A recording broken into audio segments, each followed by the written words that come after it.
ufedise dintwa le matshwenye usibuluke sitjhaba sa Yesu sitjhaba sa South Africa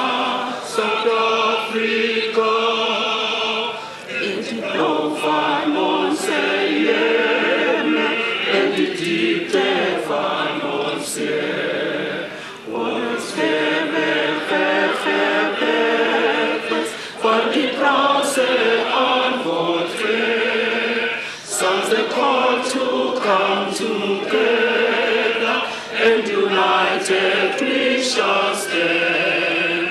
Let us sing and strive for freedom in South Africa.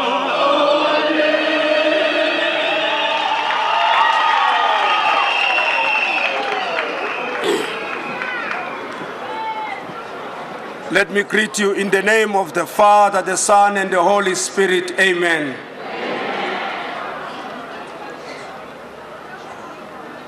The Honorable Mr. President, the leadership of Tripartite Alliance, friends, Hani's family, Nkobi's family, comrades at large. Let me, before I pray, to say to the executive mayor of Ekurhuleni, it's very important to praise somebody when he's still alive. You have done a wonderful thing.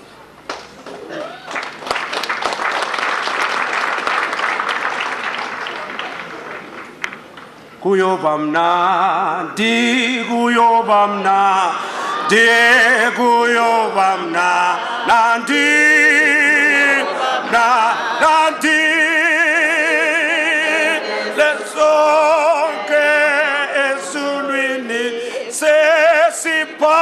Siphathisiwe isithembiso sethu zolene Jesu nandi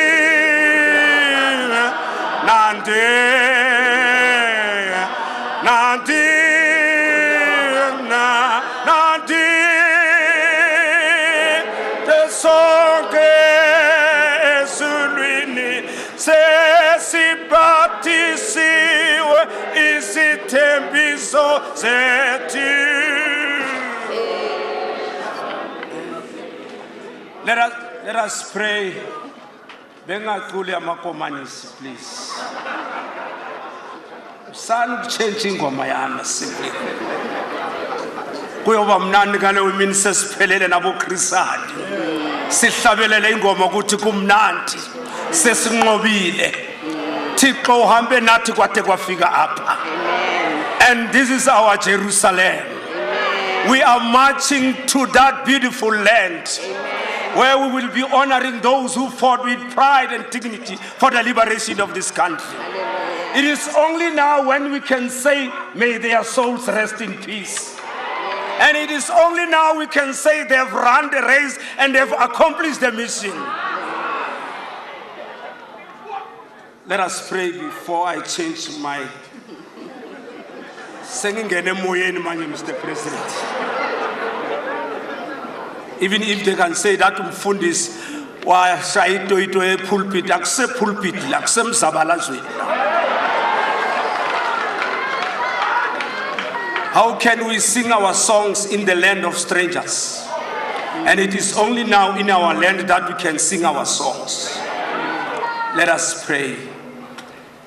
For thine is the kingdom, the power and the glory. The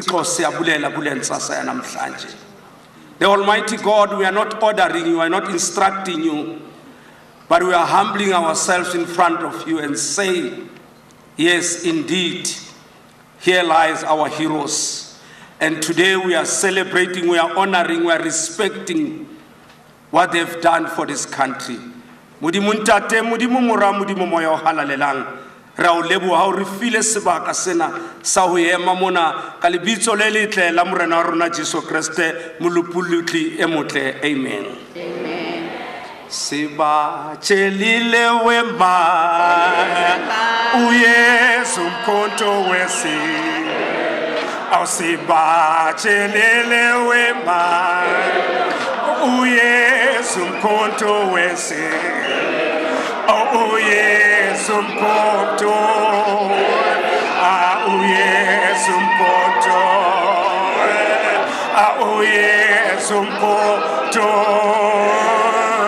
uyesu mkhonto awusibatshelile wema uyesu mkhonto wesi awusibatshelile wema uyesu mkhonto wesi uyesu mkhonto uyesu mkhonto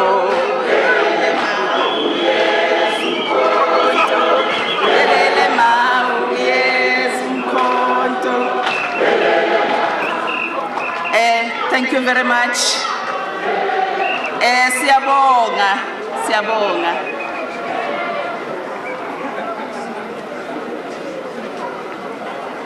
His Excellency, the President of the Republic of South Africa, Honorable Ubaba Jacob Zuma, the Hani family, the Nkobi family, Honorable Executive Mayor of the City of Ekurhuleni, Councillor Mondli Gungubele, ANC Secretary General Comrade Mantashe, who represent all structures of the ANC and the leagues. Minister of Higher Education and SACP, SG Honorable Nzimande, Deputy Minister of Trade and Industry, Honorable Nzimande Masina, who's also the chairperson of this region.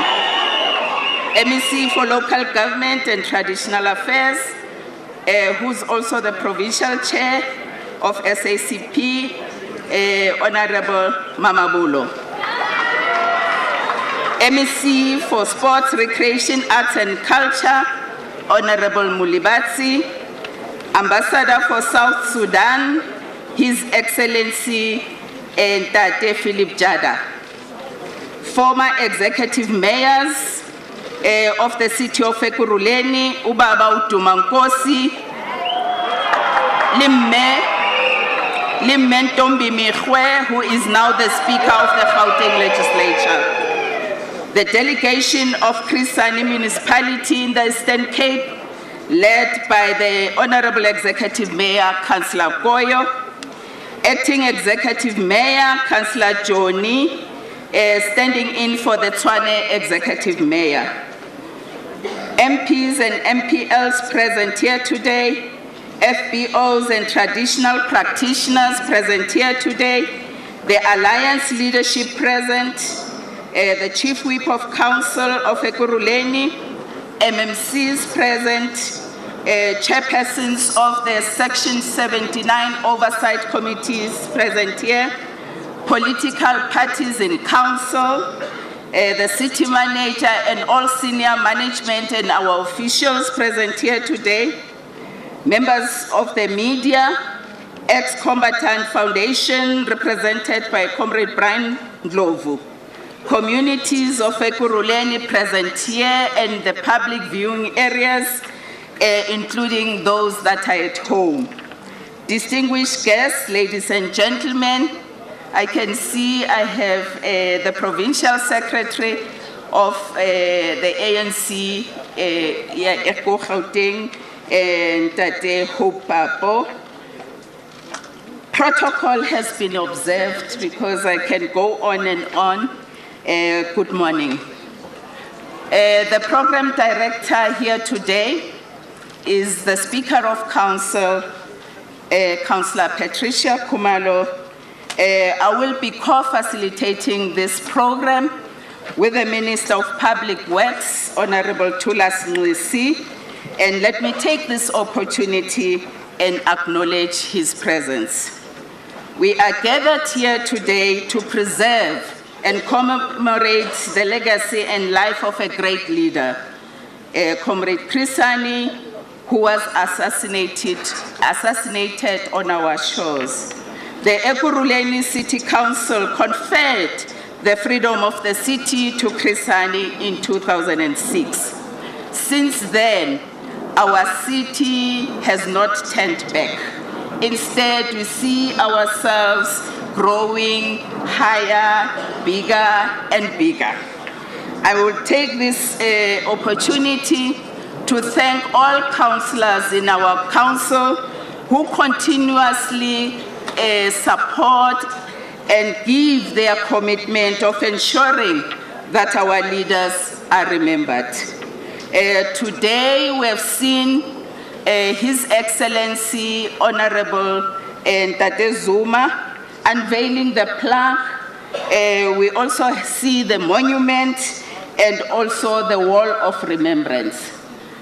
The City of Ekurhuleni Council wants to send a message that says we can't forget selfless sacrifices that had been made for us to be able to be part of this democracy.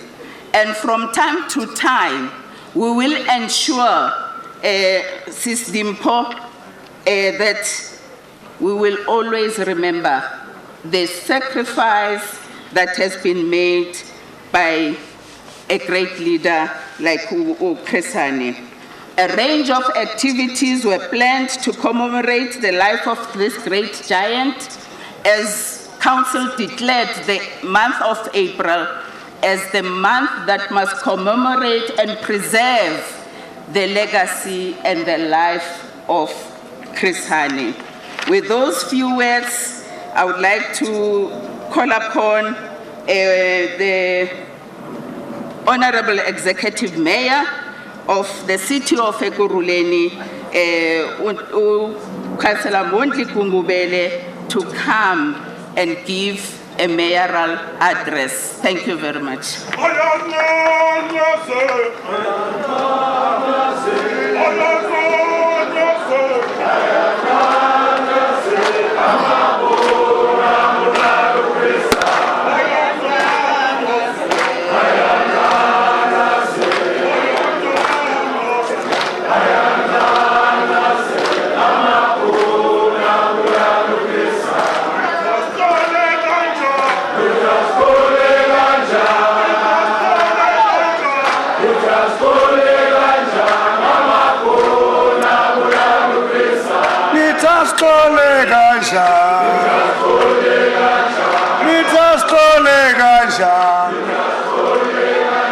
Thank you. Amandla. Long live the spirit of Comrade Tembisile Hani, long live. Program Director, Sis Patricia Kumalo, Nobabu Thulas Nesi, umongameli wezwe lakuthi nowombutho omkhulu uTata uGedlehlekisa Zuma, usapho lakwaHani olukhokelwe nguSisi Dimpo, zonke inkokheli phambi kokuba ndifike kwelo cala ndi-acknowledge ubukho buka-General Secretary wamagomanisi nomongameli we-Cosatu neenkokheli zesanko ne-alliance ngokubanzi, malungu epalamente kwi-province naku-national, honorable councillors, ministers, distinguished guests, all protocol observed. Ndingalibalanga ke ukubulisa kakhulu i-leadership endiripota kuyo day to day inkokheli zale region. We're meeting here today to honor the warrior of peace, because he is the product of the warriors of peace. We are following the trail of the great leaders who believed that in the absence of peace, prosperity cannot be guaranteed. In the absence of peace, no amount of energy can be unleashed in the interest of the future of this nation. They were very clear that unless there is peace, which Comrade Chris represented, that future is not possible. Comrade President, we are faced with a number of challenges as we are doing this great work. And I want to express my gratitude to the leadership of this region, the mayors before me, Comrade Ntombi Mikhwe, Comrade Dumangosi, who actually set the tone of the work we are now completing.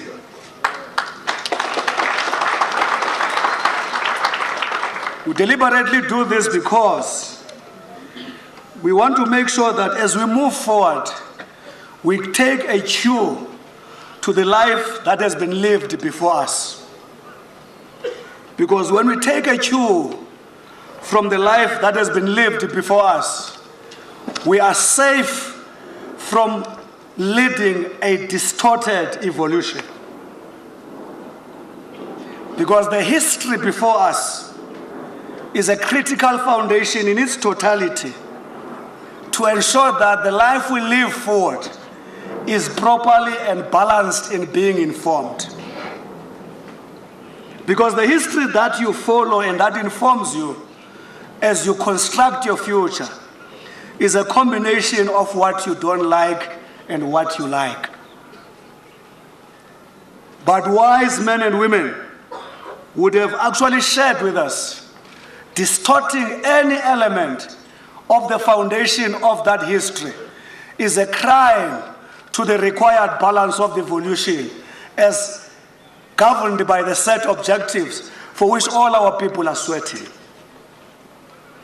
It is in that context that some of us do believe that not a single part of our history must be removed so that we are totally informed by that history in its worst and best form, so that our evolution is not a distorted evolution, so that the objectives that we commit to are informed objectives. We're in the city of Ekurhuleni, a city of peace. The reason in Ekurhuleni we call this place a city of peace is because we know violence. We call this place a city of peace because we know civil war. The people of this place love the peacefulness of this place because as they compare it to its violent past, the peace becomes the preferred option.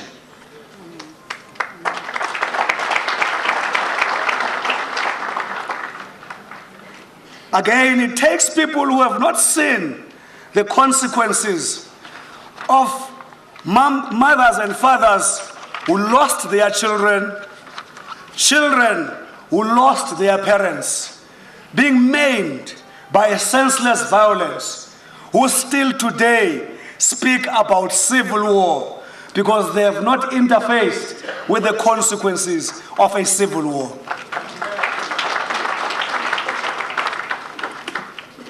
Honorable President, as this city and its leadership announced recently 2.9 billion in terms of Section 217 of our Constitution to ensure that we develop young entrepreneurs, black industrialists, that we leverage on the job fund, that we ensure that we develop contractors who are going to be contractors of the future.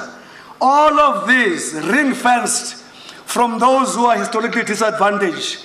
We did this knowing well, if the society of the city is not cohesive, society of the city is not good at each other, is not at harmony with each other, unleashing the energy to implement this 2.9 billion is a futile exercise. Now we believe in peace. We believe in peace because our forebears, amongst them Luthuli, keeps on reminding us all the time that ours was never a struggle against a race. Ours is a struggle all the time against a racial system. And all the time, Luthuli's literature continues to distinguish the two: a struggle against a race and a struggle against a racial system. Again, when he is asked the other day, they asked him, not a long time since PAC had left the ANC, they say, "Chief, what do you think PAC stands for?" He says, "I don't think I'm sure. But however, if they say Africa for Africans, I agree with them. But if they say Africa for indigenous, they are no different from the system we're fighting." And he says further, "We cannot fight a racially exclusive oppression with a racially exclusive resistance, because we will confuse our children."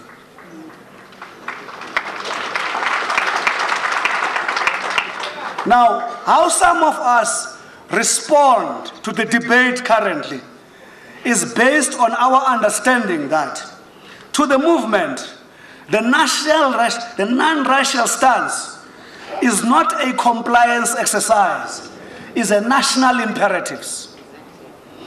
It is a principle. It's what the ANC believe must happen, not to comply with anybody or to impress anybody, because our forebears believe without that principle being realized, the future of this country is futile. I want to close by saying, Comrade President, we're very grateful that you came. To the national leadership represented by OSG here, we're also grateful that you are here. And I want to thank the regional leadership of the ANC in this region for supporting all these efforts, because it was critical to support an effort that entrenches the memory of the warrior of peace, humility, accountability, love for people, centeredness amongst the ordinary, the rich and the poor, so that you become the embodiments of the total nation. I believe every year as we meet here, we are not going to use this commemoration as an opportunity of a venom against one another, but it's going to be an opportunity of articulating the construction of the foundations of our nation. Nonke kumhlaba waseGruleni namkelekile.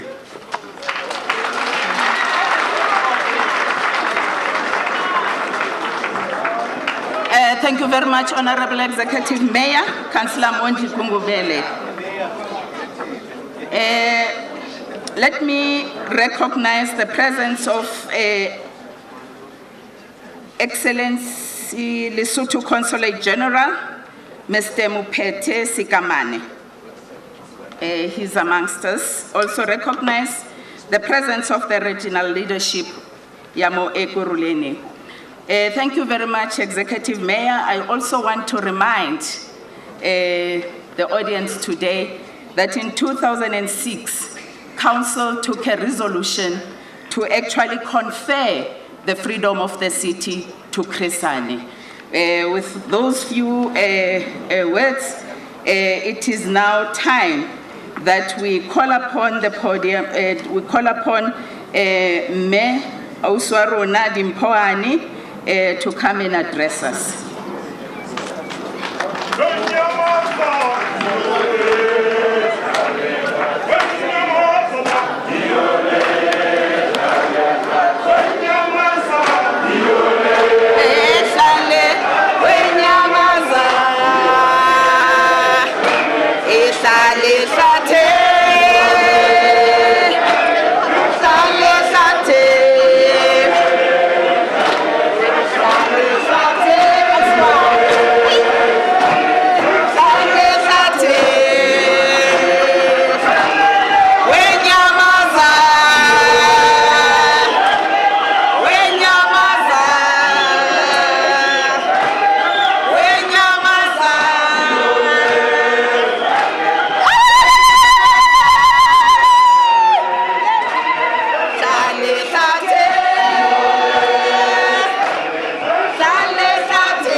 live. Long live. Long live the spirit of Comrade Kotani, long live. Long live. Amanda.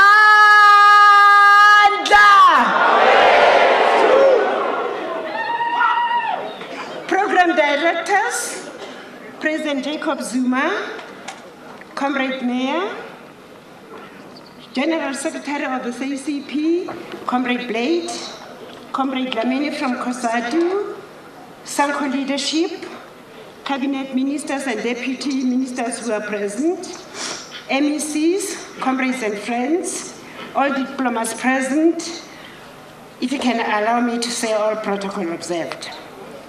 Can I have a tissue? Congratulations, Comrade Mayor and the Council on the beautiful work that you have done. Like you said earlier when we were walking around, that you are unveiling this monument when people are very unhappy, our young people, about the statues. However, this is totally different.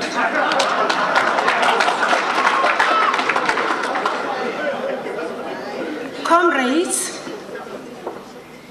there is a perception out there that black people are generally corrupt, in particular, our leaders. There is also a perception that our leaders, who happen to be black, have no morals. No day passes without untested allegations about our leaders in some media. This perception of morally bankrupt leaders also applies to the dead leaders who cannot defend themselves. In poorly researched and recycled opinion pieces and books, Chris is alleged to have fathered some woman. The said daughters were given the maximum publicity by some media houses on the 20th anniversary of his death.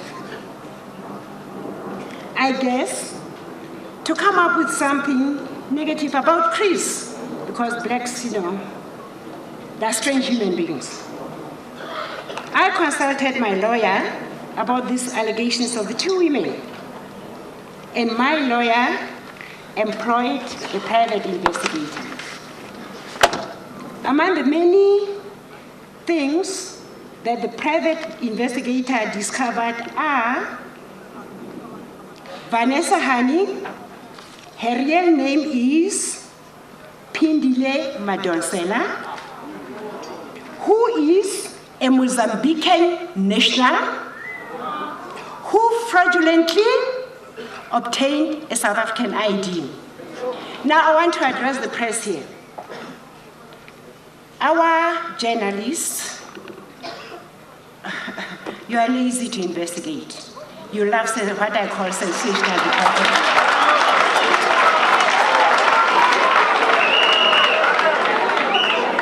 For years, some of our press in this country have run, literally, portraying them as Chris's children. None of you as journalists have ever asked a simple question: what is the name of your mother? You never did. All this information was provided by a private investigator. I would like to appeal to our journalists, reporters, that before you write stories about us, about our leaders, about South Africans in general, do your research, investigate.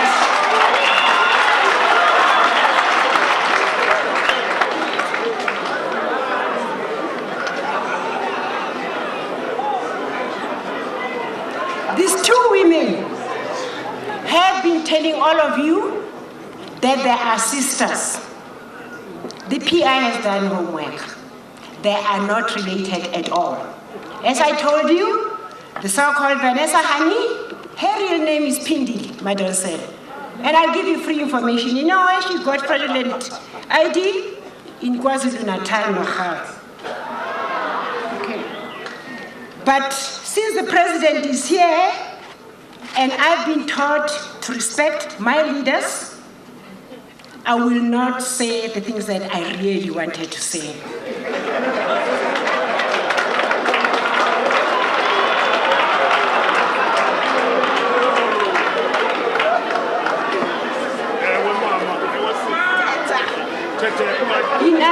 What I'm trying to say is, President, I appreciate your presence here. We love you. I love you. But,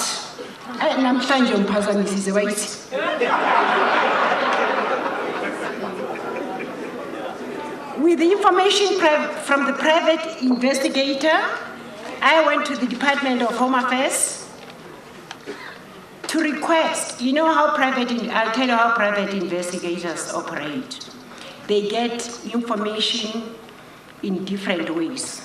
Now, I had to go to Department of Home Affairs with this information of the private investigators' findings.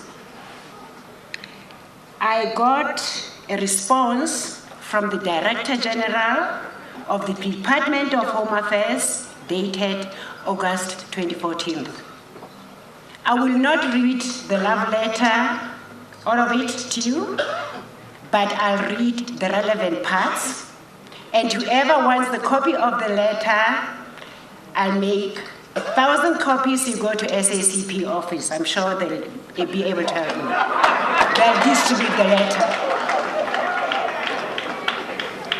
The letter is in part, I quote, this is from the Director General. Regarding matters with the Department of Home Affairs, our records on the two individuals mentioned above do not, underline that, do not show that they're related to Mr. Chris Hani. This is based on the documentary evidence that they submitted themselves to the department, which does not indicate Chris Hani is their father, close quote. Comrades, the above information is a proof that journalists never investigated the story. And some media houses to date are still parading these women as Chris' daughters. The question I ask myself is, 22 years, the man is dead. You are still pursuing it. What is the real reason? What is the bigger agenda? You have the answers for me?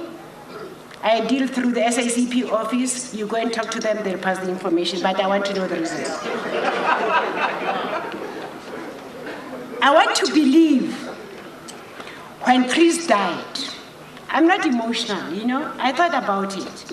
And President, I'm terribly sorry that I bring personal things here, but this is the only platform where I can tell South Africa the truth, because the press has been lying, deliberately misleading South Africans. That's the best thing they know how to do, Anyway, when Chris died, lots of speeches were made by the ANC-led alliance. Lots of people said good things. Most of the things, as a wife, I didn't even know about this man. Thanks to you, Comrade JZ, and all the comrades. Some of the stories I was hearing for the first time. But one thing I know, he's not the father of these women. So, when some of the media houses had all these praises about this dedicated cadre who work hard, who respected the leadership, I think some journalists and some authors thought, yeah, man, this is too good for a black man. Black men are supposed to be corrupt and they have no morals. So what did they decide to do? They decided to go what they thought was mud. And they threw the mud at the corpse. I can't believe you guys. And guess what? That mud never stuck. Go and find some other dirty stories.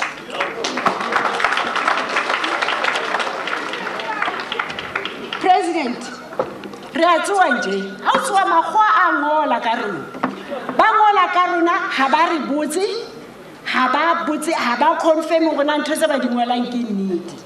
But I blame the comrades. Comrades, we have to write our own history. Re ke se tlogele makgowa a tswa kgakala ko ba tle fa ha ba re itse ha ba tsebe mix ka rona ba ngola nje. I know president I sebetse jwalo. To the young people, there is lots of information in Little House. All you have to do is to go there. There are lots of us who are old. I'm 67 and very proud of it. Okay. We will tell you things that we know. But what is being written now is what I call these people Googled in the computers, picked up what suited them, picked up what JZ said about Chris, what Blake said about Chris. Really call that a book. Tell me something I don't know. Mr. President, this habit, or I don't know what to call it, as if we act. Why is it President? Ntena ya hore makgowa ana a ngwale ditaba ka rona ba sa bui ka rona. It's I say comrade. You know what, President? The way they are behaving reminds me of during apartheid days when the National Party made and took decisions about black people without them. Because the National Party knew blacks. I find this very interesting. To me, that after so many years after our independence, after our freedom, the same pattern continues. They write about us without talking to us. They know it all. This type of authors need drastic transformation to move out of their superiority comfort zones.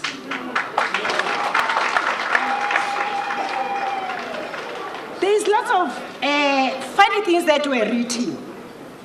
Those who know what PAC will understand. I'll give you the background because most of you are very young, you don't know who I am. I'm Dimpo. I was born in Lesotho. Now my father is a Mosotho. Somebody writes in a book that my father was a PAC member president. It shows lack of research.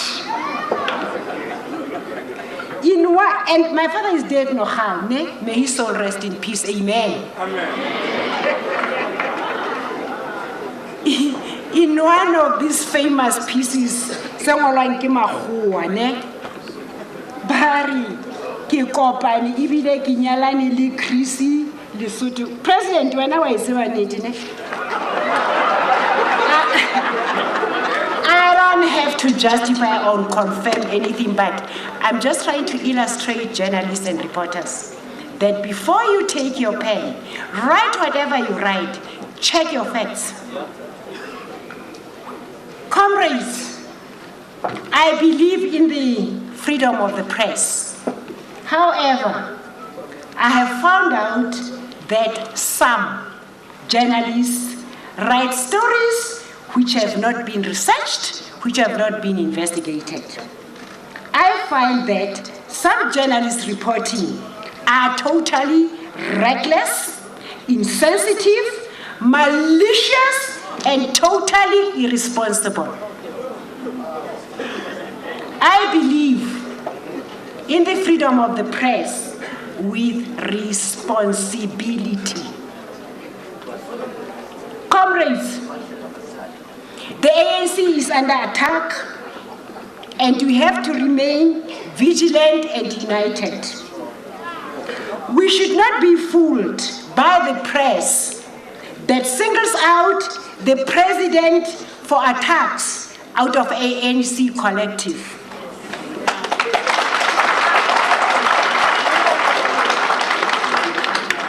When the president gets attacked, it means the ANC is attacked. We elected President Zuma to be our president. They're attacking the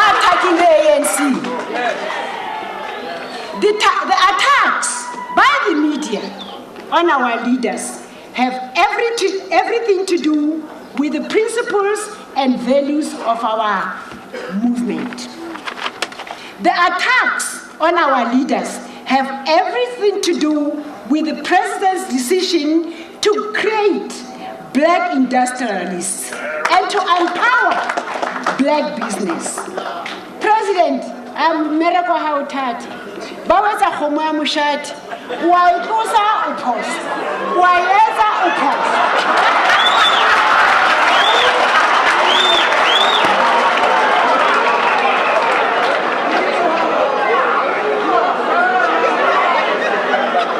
President, mosebetsi wa hao o moholo.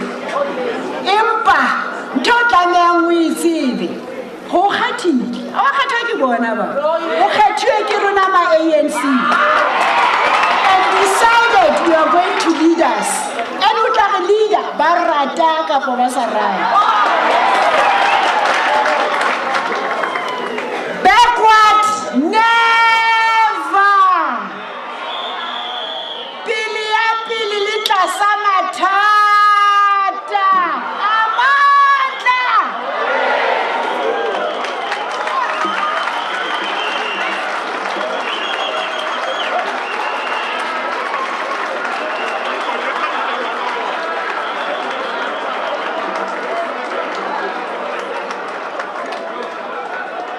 Sele kuijo ngapho.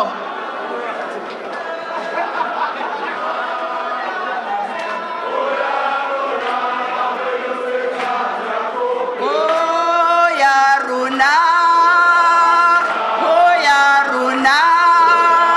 Oh ya runa. Runa ba pelo tsetha. Irin ba kala acheche. Acheche le morao. Oh ya runa ba pelo tsetha ta bo pele.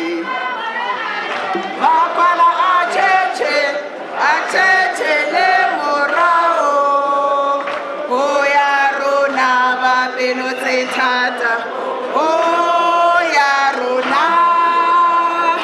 Oh ya rona. Oh ya rona.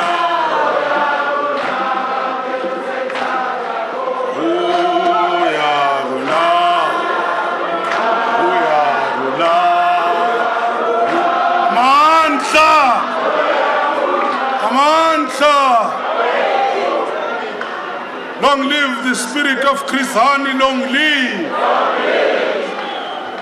Long live the spirit of Moses Kotane, long live. Long live the spirit of JP Marx, long live. Long live the spirit of Joslovo, long live. Long live the spirit of Howard Tambo, long live. Long live the spirit of Nelson Mandela, long live. Thank you, comrades. My name is Tulas Nwesi. I'm co-directing this program with the speaker, Comrade Patricia Kumalo. We are going to run and go to the messages of support.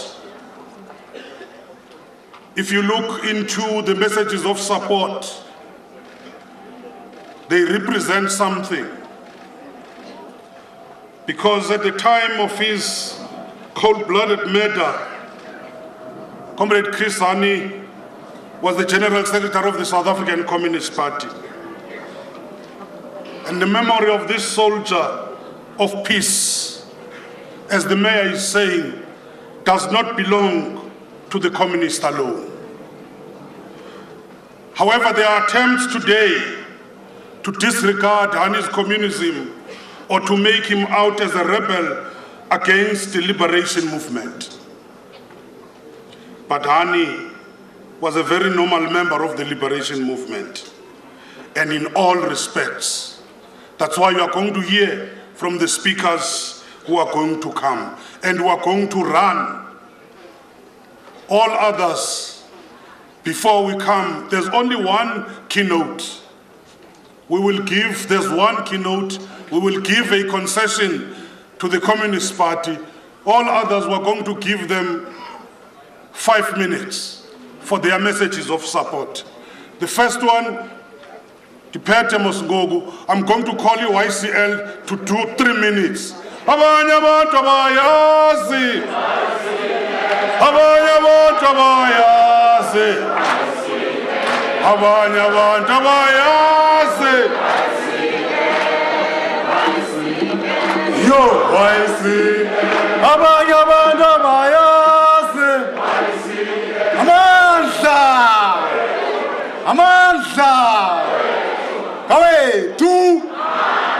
Away, two. Thanks, Comrade Tulas. Greetings to the leadership of the Alliance and the family of Comrade Chris Hani. Today, comrades, we are celebrating the life and times of a hero, not a traitor. Today, we are celebrating the life of a communist par excellence, a unifier, a fighter, a disciplinarian, and a leader and a member of the Communist Party. As young communists, we shall never respect an imperialist bullet that took away the life of our former General Secretary. As young communists who have been taught to forgive but not to forget. As young communists who are here today to celebrate a life of a hero. Chris Hani was a hero. That is why as young communists say that we want to be like Chris Hani. We want to be like Chris Hani because Chris Hani was a disciplined member of a party. Even during difficult times, Chris Hani experienced challenges on his life. But Chris Hani never thought of leaving the Communist Party and the ANC. Comrade Chris Hani was a leader. We want to know, and as young communists, want to continue to strengthen our campaign for the opening of the inquest, because we want to know who killed Chris Hani. We want answers, not tomorrow, today. For us to do so, we'll be embarking on a process, a political process to know who killed Chris Hani. And that process is the one that we need an inquest to be opened, so that the people of our country, that the leaders of the Communist Party, the rank and file of the Communist Party knows who killed Chris Hani. But it's important today that as we remember a life of a hero, we know that the challenges facing all the MDM structures are challenges that even if Chris Hani was alive, he was going to be part of finding a solution and unifying Cosatu, to be specific. Because Chris Hani understood that the solidarity to advance the interests of the workers is the only solidarity that makes the trade union to be strong. It's not an individual who can make the interest of the workers to be strong. Today, there are people who define themselves as the collective of Cosatu. Today, there are people who think that they are the one that Cosatu joined them. It's not Cosatu, it's not the one that Eastern that joined Cosatu.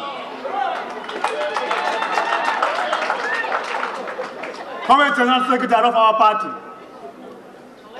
please tell the Minister for Higher Education and Training that the YSL is saying we want more new universities in our country.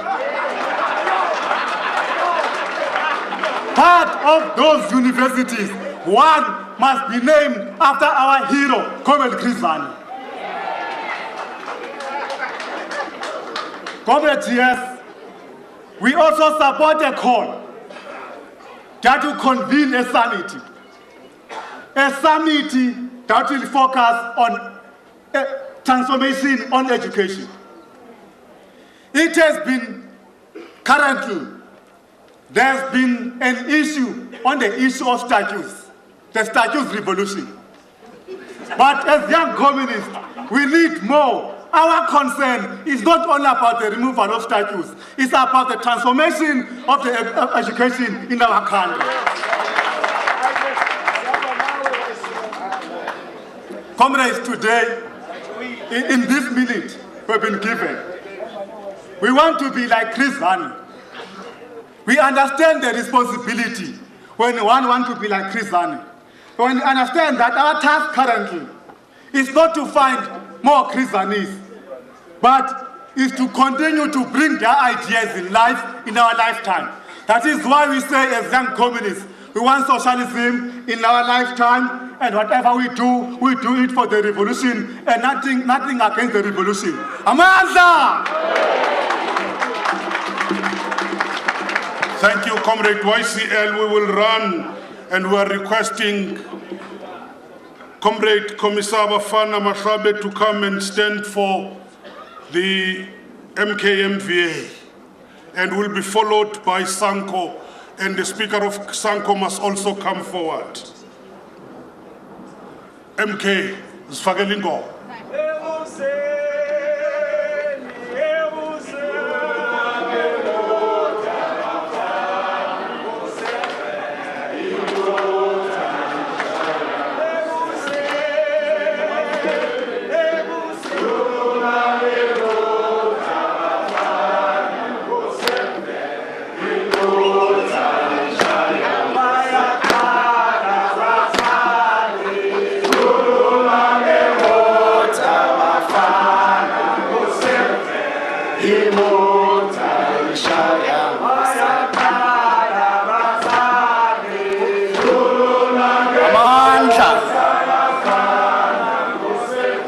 Amandla, Matla, all power. Long live the spirit of Comrade Chris Hani, long live. Long live the spirit of Comrade Solomon Kalushi Mahlangu, long live. Long live the spirit of Telemo Khwerane, long live. Long live the spirit of Soli Mahlangu, long live. Long live the spirit of Monty Mutlohung, long live. Matla, all power. His Excellency President Jacob Zuma, Mama Dimpo Hani, the family of Hani, all protocol observed. If I didn't call you, don't feel offended. I think the speaker has already introduced everybody. We as MKMVA, we are saying it is really an honor today to celebrate a life well lived. I'm standing here today, I'm speaking on behalf of the National Chairperson of MKMVA, Comrade Kelima Pazwe, who has a commitment elsewhere. As the Secretary of Ekurhuleni region and also as the spokesperson of MKMVA in Gauteng, we want to reiterate the position of MKMVA in the revolution to say Comrade Chris Hani was the General Secretary of the South African Communist Party, but he had another side of him which we must also talk to. He is the former Chief of Staff of Umkhonto weSizwe. It is important to capture that history because we want to demonstrate that Comrade Chris Hani was an all-rounder. He was a true revolutionary. We are saying today commemoration in principle means remembrance.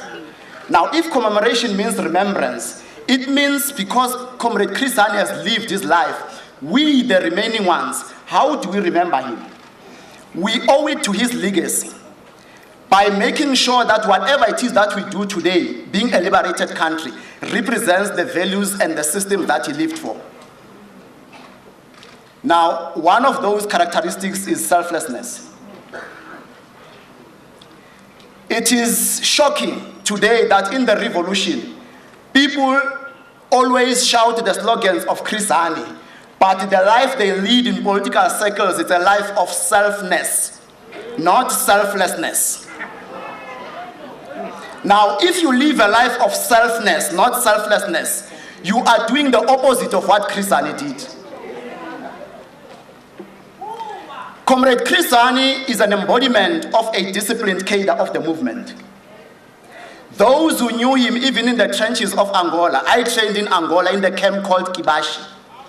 My camp commander was the late Commander Kofifi. Saying he has a verification for those who didn't know.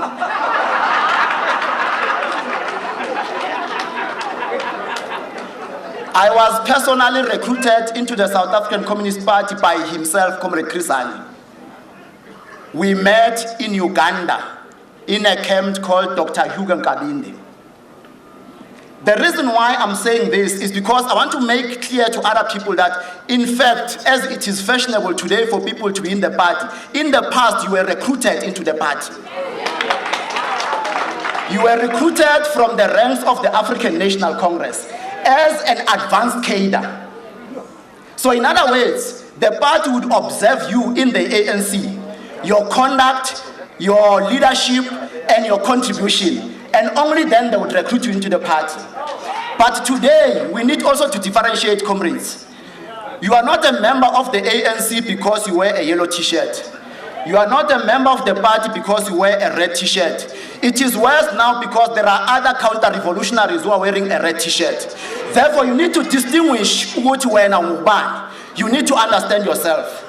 Comrade Chris Hani belonged into the collective leadership of the movement. Nothing he did outside the collective. He was a hero of Umkhonto Wesizwe. When there was problems in the camps, Comrade Chris Hani would fly to the camp and sleep there until all the problems are resolved. But the challenge that we have today, we've got celebrity leaders. People who tell you, Guti, my schedule doesn't allow me to do things. When people are having challenges on the ground, they are not there to challenges of people.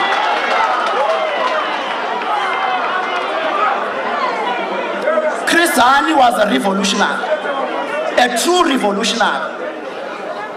Comrades will remember that at some point there was a time where there were problems in the shacks.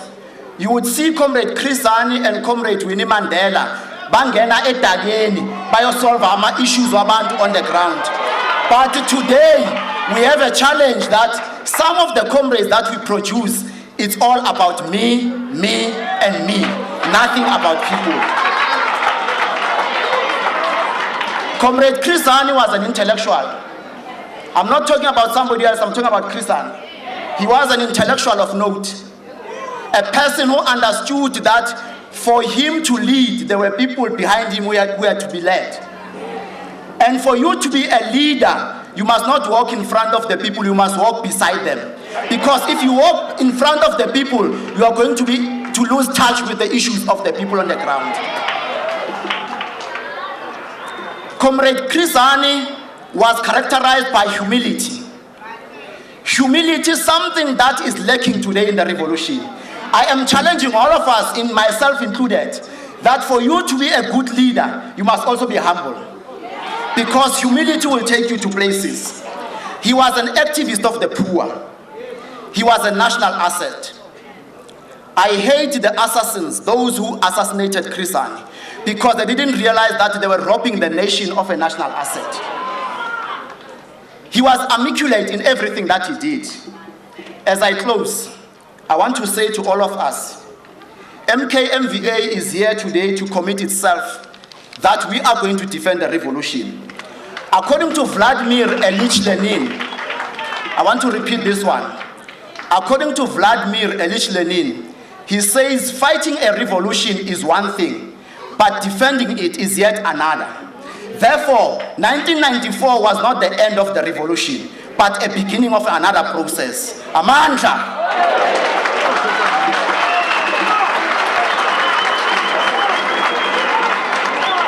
Buwa komanisi buwa!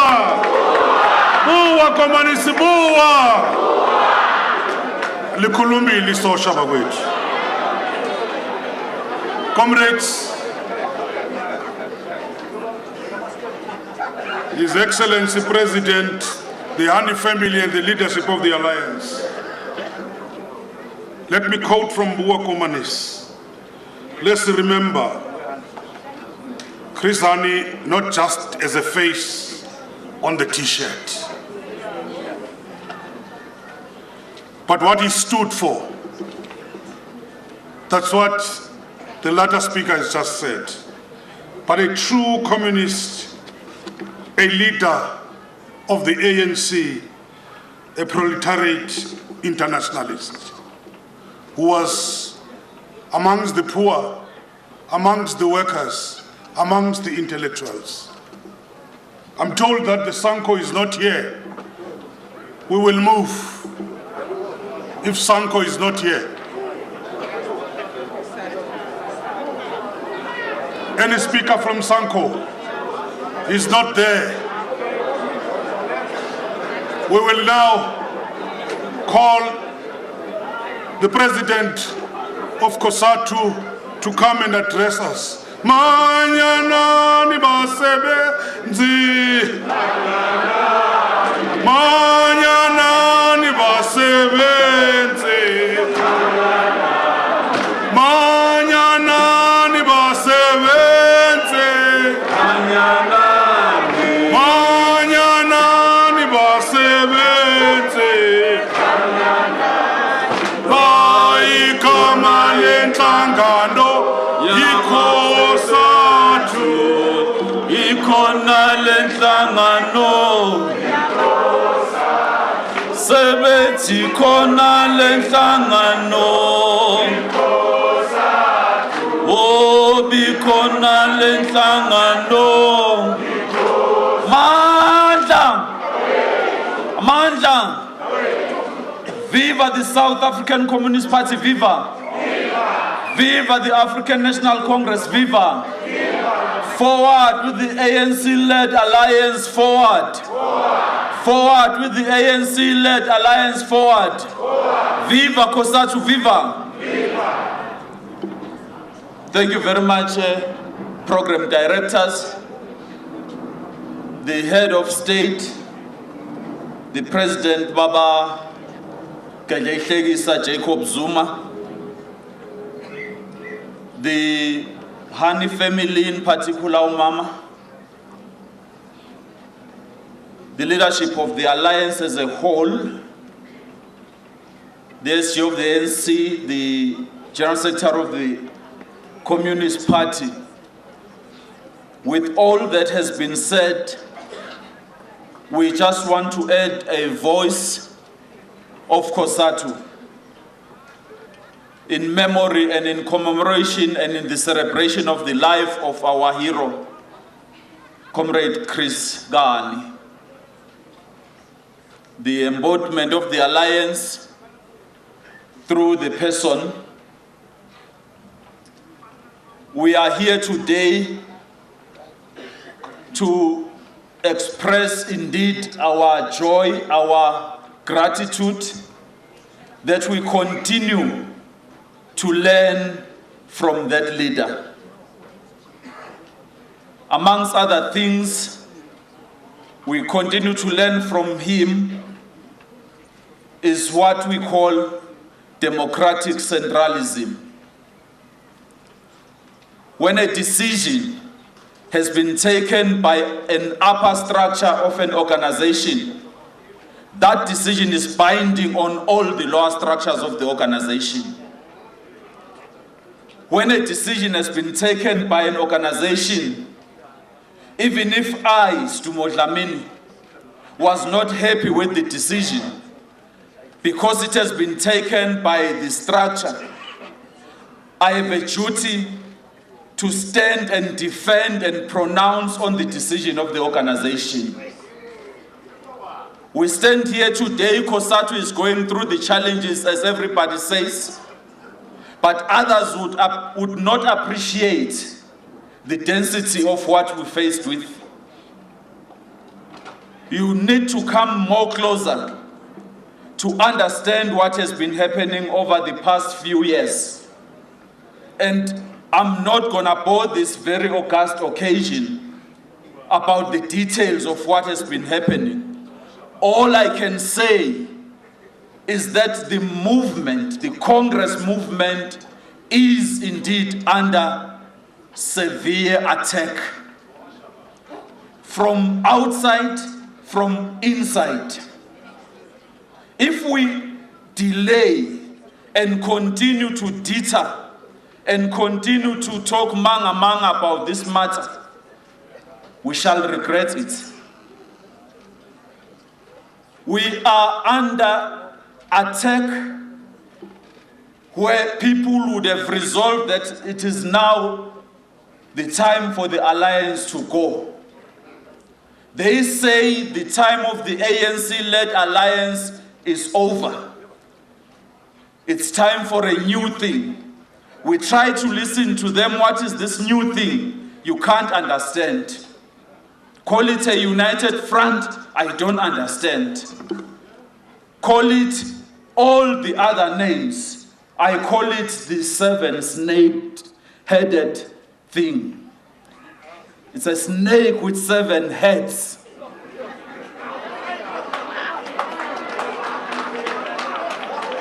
We've got to identify the heads one by one, kill that head, that one, until the whole snake is gone. I've got to say in this meeting, Cosatu, as an independent ally of this alliance, working together with the ANC, the South African Communist Party, we are at a duty of defending this alliance. The ANC has dedicated its time to help us through the difficulties we've been going through. The SACP itself has been doing the same. So, the decisions we've taken recently have been thoroughly informed, because you cannot work to achieve unity and believe that the ultimate result of the unity is about serving an individual in an organization. Unity is about the organization and not an individual. Yes, we must be patient, tolerant, allow differing views, listen and engage. But there comes a time when an organization must act. It's not an act of just anger. It's the timing of a decision of an organization, because we have taken care of a range of things. Everybody should then come on board behind the decision of the organization. Hence, we call upon all Cosatu unions to come into the Crawl Cosatu and participate in building Cosatu, because now we've moved from the phase of a situation where they are in fights. We are now in a phase of building an organization, Cosatu. Join us to do exactly that. We have expelled our former General Secretary. We expelled him as an organization following due processes of the organization. Informed by the issues, the organization was satisfied that he had to be expelled. Followed through its constitution. After persuading him, the whole country was aware. I ask you, what would you do in your organization if you have a CEO or a general secretary who would have behaved in the manner that the former general secretary of Cosatu behaved? What would you do? So, we are standing here today as I sit down, Chair. We are in a process of building Cosatu. Right now, it is what is happening. Join us in the building of the federation, rebuilding and strengthening all its affiliates. We're moving there. I dare say, Mamutimbo, we also would want to do it in the name of Baba Wetu Krisan, to strengthen Cosatu, to be the Cosatu that stays in the alliance led by the African National Congress. That's where the home of the workers in South Africa is, organized under the banner of Cosatu in South Africa. We stand there. So we thank you very much for allowing us to be here and send out this message clear. Discipline, unity, defend the revolution, even if it means with our lives, we shall do so. I thank you very much. Thank you. Hema Komanes, Hema Komanes, Hema Komanes, Hema Komanes.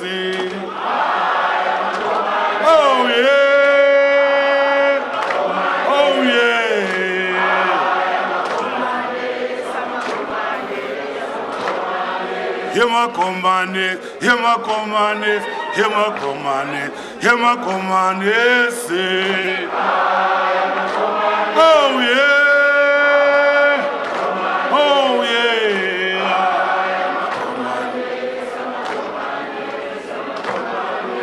Hatakashi wamakomane, Hatakashi wamakomane, say. Oh yeah, oh yeah.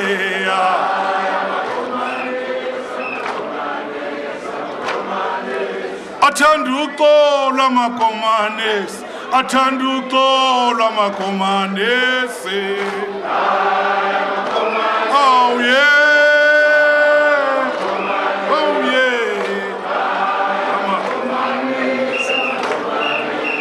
Amandla, Amandla.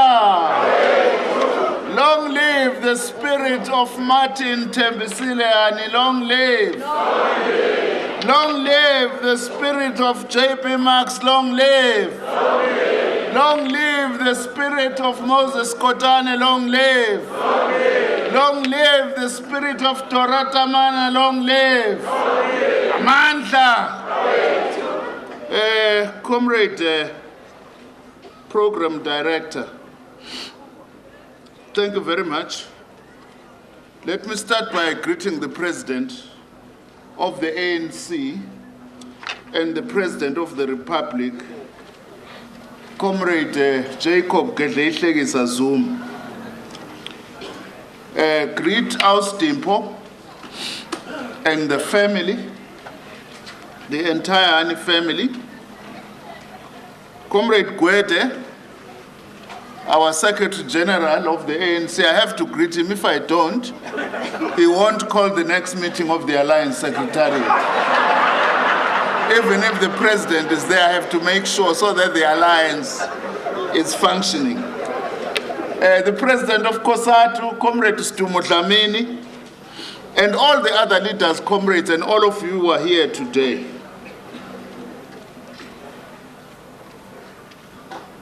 We must thank the President for once more being with us.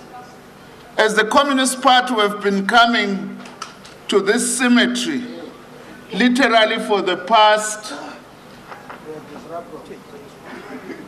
21 years without fail. And also to thank the Eguruleni municipality, Babu Mayor, Gungbel, for continuing this good work, which, as you say, was started by Comrade Dumankos. Let us remember Chris Hani, a communist to the end, a revolutionary, a national liberation fighter. And Comrade Chris dedicated his life to the finest cause in the world, the liberation of mankind. He fought against national oppression, gender oppression, and economic exploitation in all their dimensions, including his absolute commitment to the struggle against imperialism. Comrade Chris was born Martin Tembisile Hani and adopted his elder brother's name of Chris as part of his underground identity. Comrade Chris wanted to be a Roman Catholic priest because of his love for his people and their communities. But his father dissuaded him from this. And for him, the only other route then to serve his people was to join the ANC and later the SACP and Umkhonto weSizwe to fight against the apartheid regime. In the armed struggle, and later in building the self-defense unit, including here, Eguruleni, in the underground, in the international arena, and in the mass struggles. Like a true communist, Comrade Chris understood that the struggle was to be fought in all terrains. Namhlanje khona basibuzayo ukuthi sifunane enyunyaneni Sifunani kwahulumeni, sifunani kwisanko. Yingoba thina samakomanisi siyazi ukuthi umzabalazo ukhona yonke indawo. Any terrain you leave, you are abandoning it to the enemy. Comrade Chris understood that. That is why he was a soldier umkhonto wesizwe. Since his assassination, we believe the whole truth about Comrade Chris's assassination has not been told. That is why we continue to say, we are not evil when we say, Uwalush, not Tapi Louis, must speak the truth. We are not evil as communists. But at the same time, we want to know the whole truth. And sometimes, some of the people in the media accuse us as the SACP. I agree with you, Austin. They must go and do simple research. Go to the report of the Truth and Reconciliation Commission and see what the Amnesty Committee said. What were the outstanding matters that still needs to be followed? But today, we say let us emulate Chris Hani and become active in all key sites of power. Comrade Chris was disciplined. Comrade Dlamini, we agree with you. We can't selectively quote Chris or selectively look at his example. For instance, much as he was opposed to the suspension of armed struggle in Msholozi, but he says, and I quote him, after the NEC had adopted a resolution to suspend the armed struggle, he says, quote, in the current political situation, the decision by our organization to suspend armed action is correct and is an important contribution in maintaining the momentum of the negotiations, unquote. And he went out to defend this decision. He didn't turn opportunistically to attack this decision in order to win the approval of capitalist media. Akazange ayo hlasela umbutho wakhe ngoba efuna ukugculisa abendaba. That is very important because today we must say this. Khuluma President namhlanje asizuba bade. But we must say this, comrades. When we are faced with challenges and difficulties, sometimes new and very strange phenomena comes out. Like the brigade that wears red overalls in parliament. They are actually exploiting the challenge of unemployment that is facing our young people and promising them false things that they know they will never ever do, especially because they know that they are the biggest entrepreneurs who have actually, some of them, been stealing from the state instead of addressing this problem. Similarly, in the trade union movement today, there is, when the workers are faced with challenges, there is always a tendency for populism and ego-centered leadership to actually arise. As Comrade Stumo is saying, workers do not need individual messiahs, but they need the collective power of their strength in the workplace in order to advance the struggle of the working class. We want to say as the SACP, because we get accused of everything. We can't. No political organization in this country has got the history of building the trade union movement more than the South African Communist Party. Even Cosatu itself, we were part of building a Cosatu in the lead up to its formation in 1985, 30 years ago.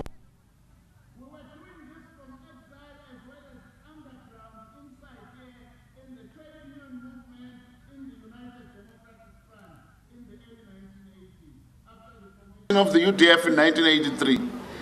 So we cannot be accused of dividing the Cosatu. It's just that it's easy these days to just, it's an old thing though, even under apartheid. Any problem, it's either it's Zuma or the communists. Whatever happens, when President is an easy target. We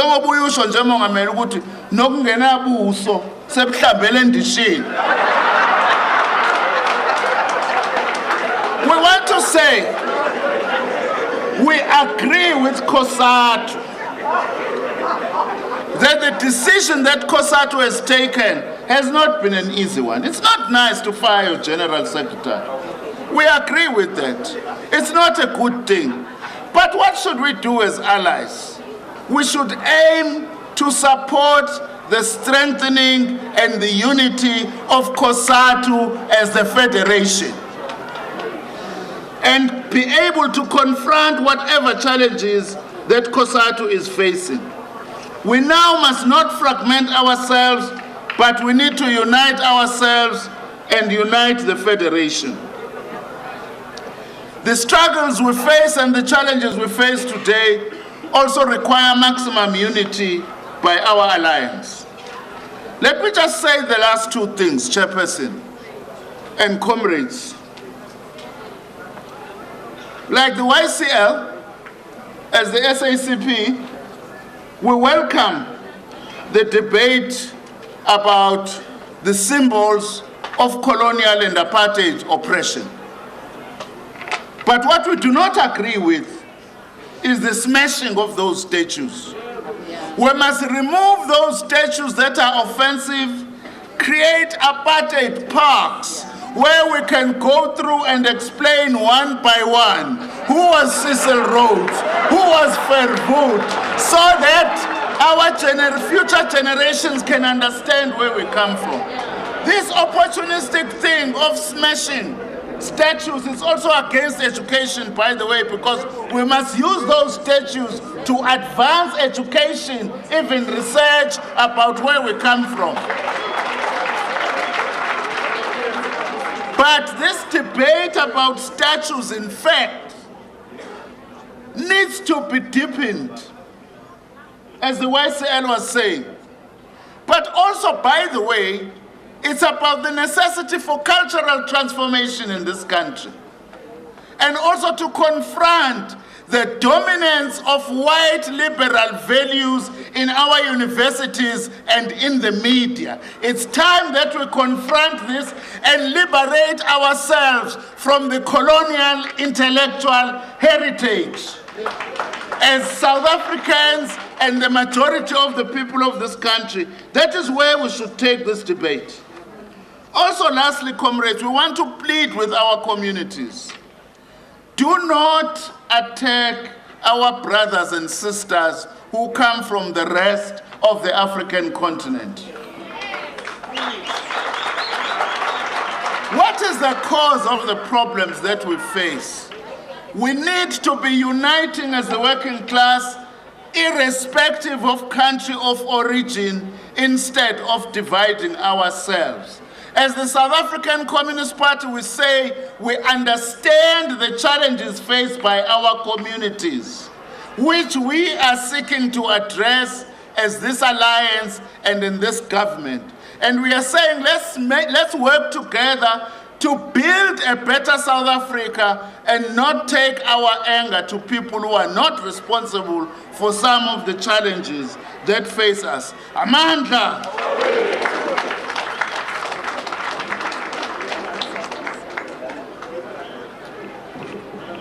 Yini socialism? Sabat akuna muntu.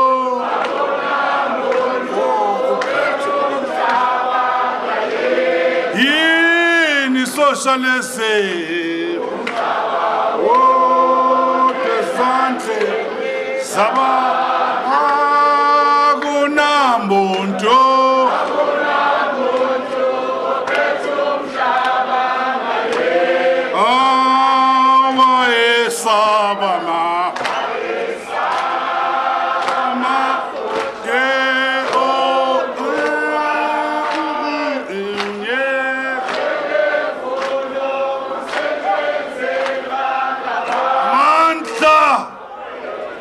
Amandla. Viva the ANC, viva! Viva the SACP, viva! Viva Cosatu, viva! Viva Sanko, viva! Thank you, comrades. His Excellency, the President of the Republic and the President of the ANC. System Hani and the Hani family. The leadership of the alliance led by the ANC structures, all of them represented and led by the SG of the ANC.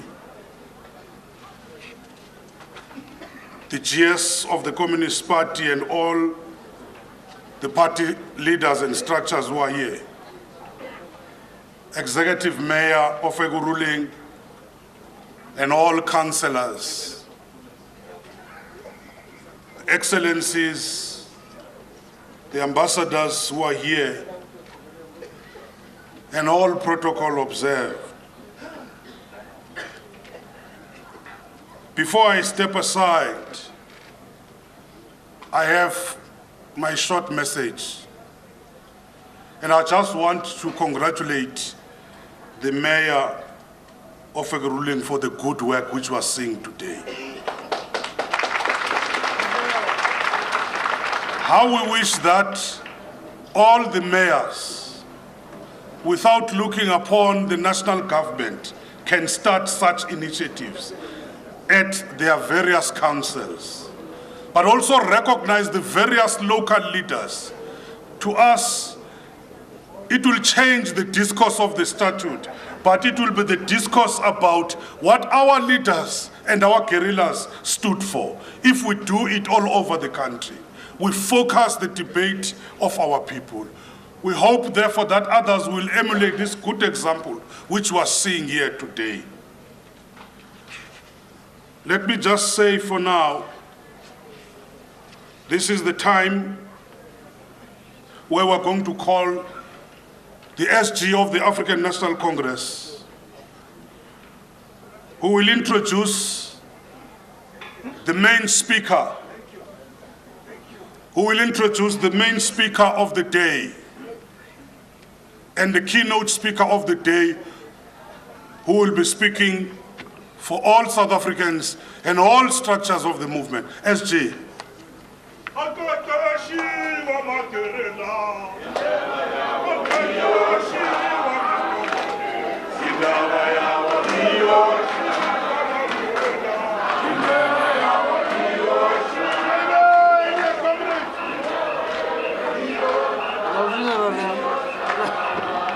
My benye comrades. Amanda.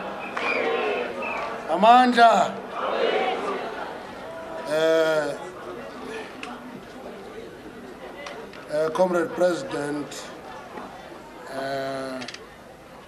Austimpo.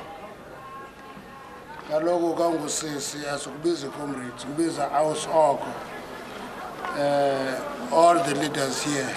I'm given a task of introducing the president in the place of the executive mayor of Ekurhuleni. Because what we cannot do is to have a message of support of the ANC and the president of the ANC deliver a keynote address. I don't know from which page will that message of support come from. There should be one message from the ANC, and that message will be delivered by the president, who is the president of the republic. But there can be no separation of task between the president of the ANC and the president of the republic. So, President, let me introduce you. I don't know how to introduce you because everybody here knows you. You have been in every structure of the Alliance and the Liberation Movement. Others will not see you as leading Sango, but I know your passion about street committees, tell us that the idea of a civic movement was incubated somewhere, and you were part of incubating that idea. You were commander of Mkondo Wesizwe. You have been a member of the Central Committee of the party. Yes. You can't deny that. That's why when you lash out at the party sometimes that why don't you use the dictatorship of the proletariat? We understand. With the proletariat, they are happy. And I think we'll open the debate about the kulaks. That I would think that Stalin was wrong on this question, comrade, on the kulaks. Now, these are new kulaks who are speaking now, you see. So you have been there, you have been a trade unionist. I like the story of these chaps who were called boy, and you had to intervene as undeclared unionists, but now you can't call old men boy, and they all call, hi girl. You say, I love that story because that story reflects the reality that liberation has liberated us from being called boys when beards are gray. That's liberation. So when people talk about freedom, what is this freedom? The basic right of being a human being and the basic right of being who you are is what Chris Hani did. And introducing you, President, is that as the President of the ANC and the President of the Republic, you are not an instant leader. Sometimes, you see, I agree with you, Austin. Sometimes when they write about Zuma and separate him from the ANC, they create a picture that here is an instant leader. You know, instant coffee, Kaleman's and you drink. It's not like filter coffee. You have been around, you have been in the island, you have been in exile, you have been everywhere. So you can't be treated as an instant leader. I'm presenting to you none other than the President of the ANC and the President of the Republic, Comrade Jacob Gedleyihlekisa Zuma.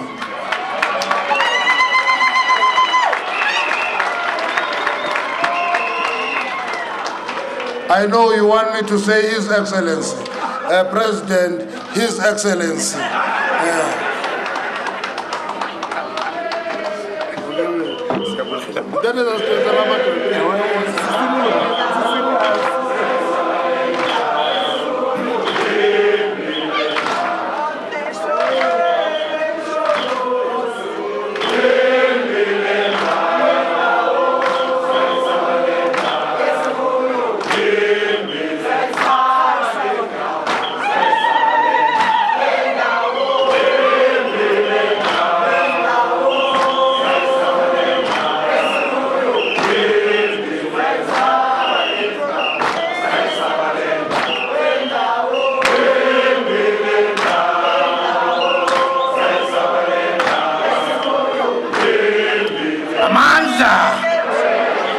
Awethu Matla Yaruna all power.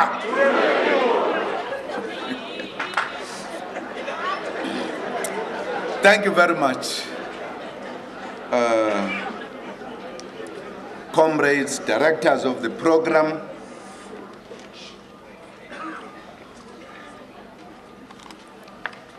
Mrs. Dimpo, Hani, and all members of the Hani family, our host, the executive mayor of Ekurhuleni, Comrade Mondli Gungubele, chairperson and deputy minister of Trade and Industry, Nzimande Masina,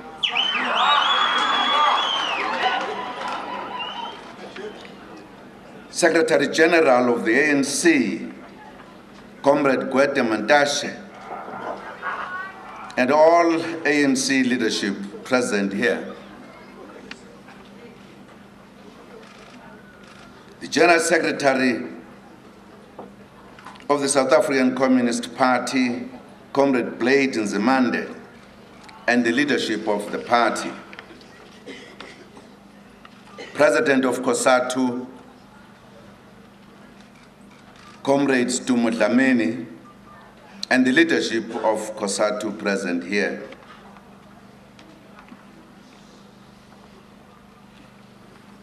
The leadership of SANCO,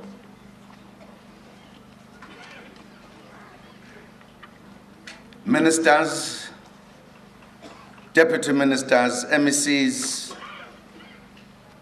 traditional and religious leaders present here,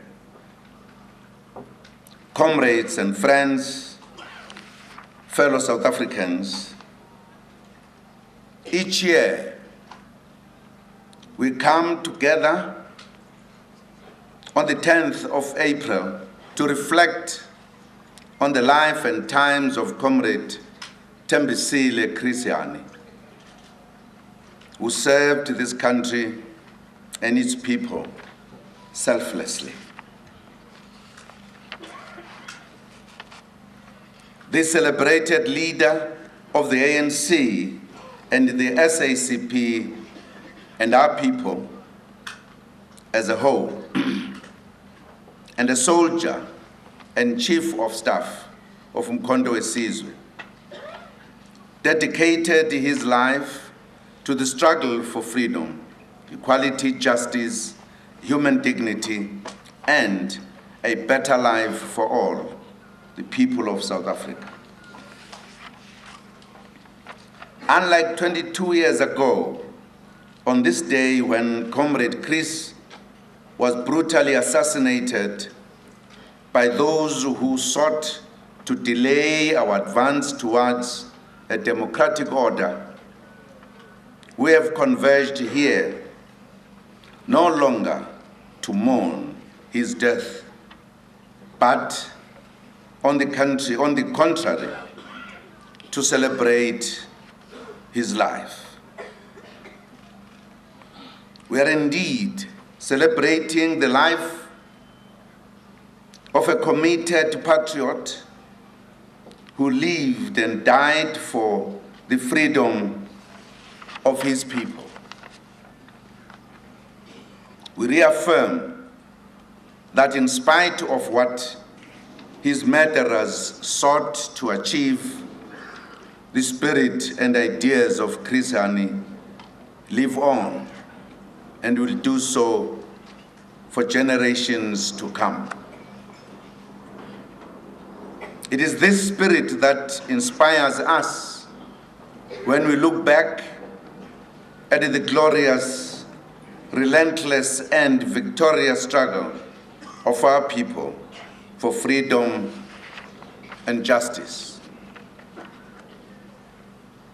This 22nd anniversary takes place during an important year in our movement and the country as a whole. The year of the Freedom Charter.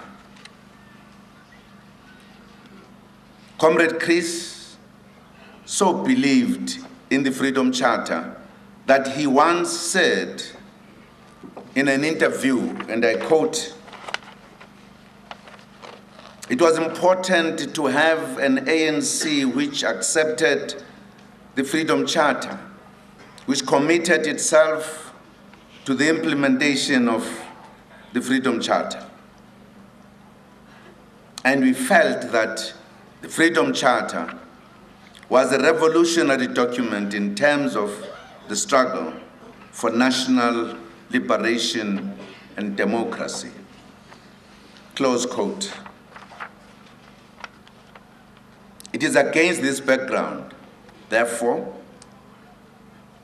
that in celebrating the life of Comrade Chris Hani, we reaffirm that South Africa belongs to all who live in it, black and white, and that no government can justly claim authority unless it is based on the will of all the people. The Constitution of the Republic affirms this principle and enshrines equality, freedom, and justice for our people.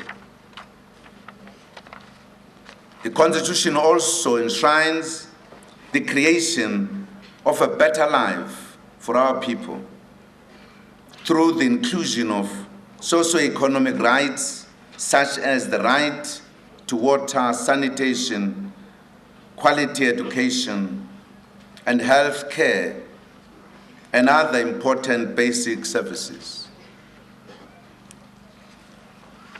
Very few people also know that the Constitution also enjoins us to provide social security for our people. We have been able to alleviate poverty through providing social grants to more than 16 million of our people, the majority of whom are vulnerable children, older persons, and persons with disability, in line with the Constitution. In memory of Hani, let us continue working hard to deepen and consolidate democracy in our country, and also deepen the extension of services to all, especially the poor and the working class. We must also double our efforts to build reconciliation, unity, and social cohesion amongst all our people so that everyone, black and white, would continue to feel welcome and at home in South Africa. An important aspect of achieving true reconciliation includes building a new heritage landscape for our new democratic society based on our history of fighting for freedom, justice, and equality. Today, we have officially opened the Hani Memorial, which will serve to educate generations of our people about his legacy and the struggle for freedom. Only last month, we successfully repatriated and reburied and unveiled the memorials of our illustrious leaders, Moses Kotane and J.B. Max. All of this is part of the ongoing program of the democratic government to build a new inclusive heritage for our country. Our program includes identifying historic sites, individuals, and organizations that have made outstanding contributions to our liberation struggle and history, and to the development of our cultural values. The identified sites are being upgraded and declared national heritage sites and are maintained by the state, just like the Hani Heritage Site that we have officially launched today. The task of grading and declaring these places is being undertaken by the South African Heritage Resource Agency Through the upgrading and declaration of these historic sites, we will ensure a more representative and inclusive South African history and heritage. More importantly, this will also contribute towards shared values and a common national identity in the country. We regard this work as central to transformation, national building, nation building, national identity, and building a socially cohesive South African society that is non-racial, non-sexist, democratic, united, and prosperous.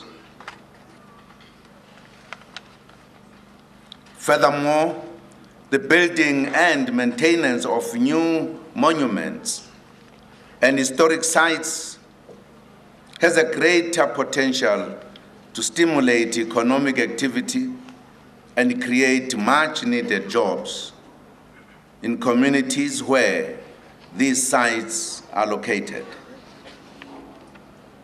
These sites will contribute towards the local tourism economy. The Chris Hani Memorial and others in Ekurhuleni will draw local and foreign tourists to come and learn more about our history and heritage. Indeed, the ANC government is doing a lot to build a new inclusive heritage. In many of our sites, street namings are being changed to acknowledge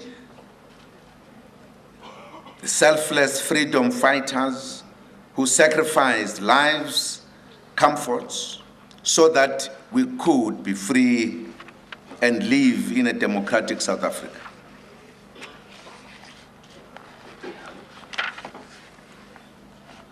We already have airports, roads, hospitals that have been renamed after many, among them Bram Fisher, Oliver Tambo, Albertina and Walter Sisulu.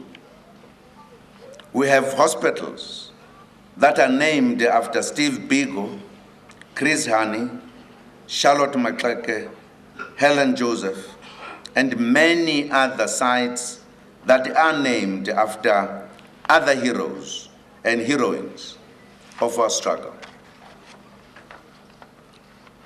Many municipalities are also named after heroes and heroines of the liberation struggle, from Govan Mbeki, Moses Kotane, Nelson Mandela, Ruth Mompati, and a host of others. We have also created new monuments and walls of remembrance, such as the Steve Biko Heritage Center in Ginsberg, Eastern Cape, and the Ngome Museum commemorating the Battle of Blood River fought between Amazulu and the Afrikaners. Freedom Park Museum Phase 2 has also been opened in Pretoria. We are steadily introducing a new national identity and a new heritage of a newly liberated society. Our country is therefore doing well in promoting a new landscape, and we will continue to do so in consultation with our people. More work is being done in various parts of the country to build this new identity and turn houses, graves, and scenes of historic struggles into monuments or heritage sites. I will mention just a few sites that government has identified to be turned into heritage sites. The Wesleyan Church Hall in Vryhoek,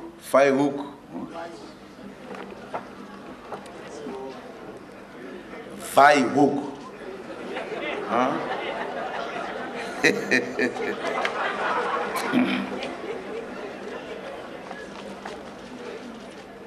Must not be surprised that my Afrikaans is not limping, it's crawling.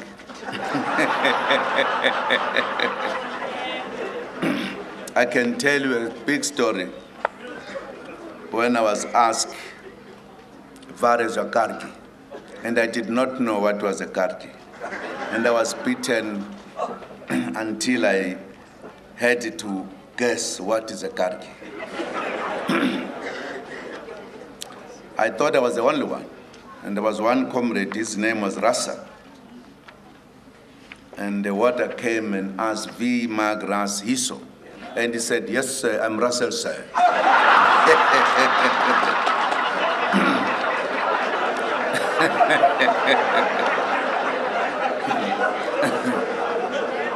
So don't be surprised with my Afrikaans. So we are saying Vryhoek, that's what it is. Mangaung, which was the founding venue of the then South African Native National Congress, now the ANC, located in the Mangaung. The home and grave of Dr. J.L. Dube, the first president of the ANC. The home of Thomas Mapigela in the Free State, who was a member of the ANC in 1912 in his executive of the then Native National Congress, now the ANC. Most meetings were held at the Mapigela home leading up to and after the formation of the ANC. The home of Lillian Ngoyi, who was the first woman leader to become a member of the National Executive Committee of the ANC and the leader of the ANC Women's League. The home of President Oliver Tambo in Kantolo, Mbizana in the Eastern Cape is being upgraded and will be a heritage site. The home of former President Nelson Mandela in Horton. The site of the Pondo Revolt on the Inguza.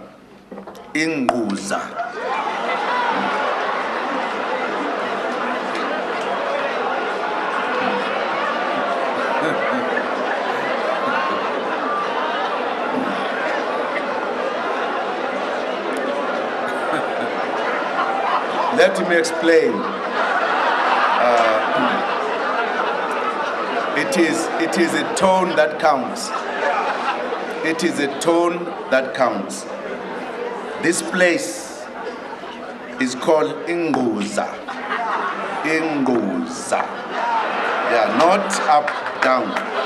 Down, up.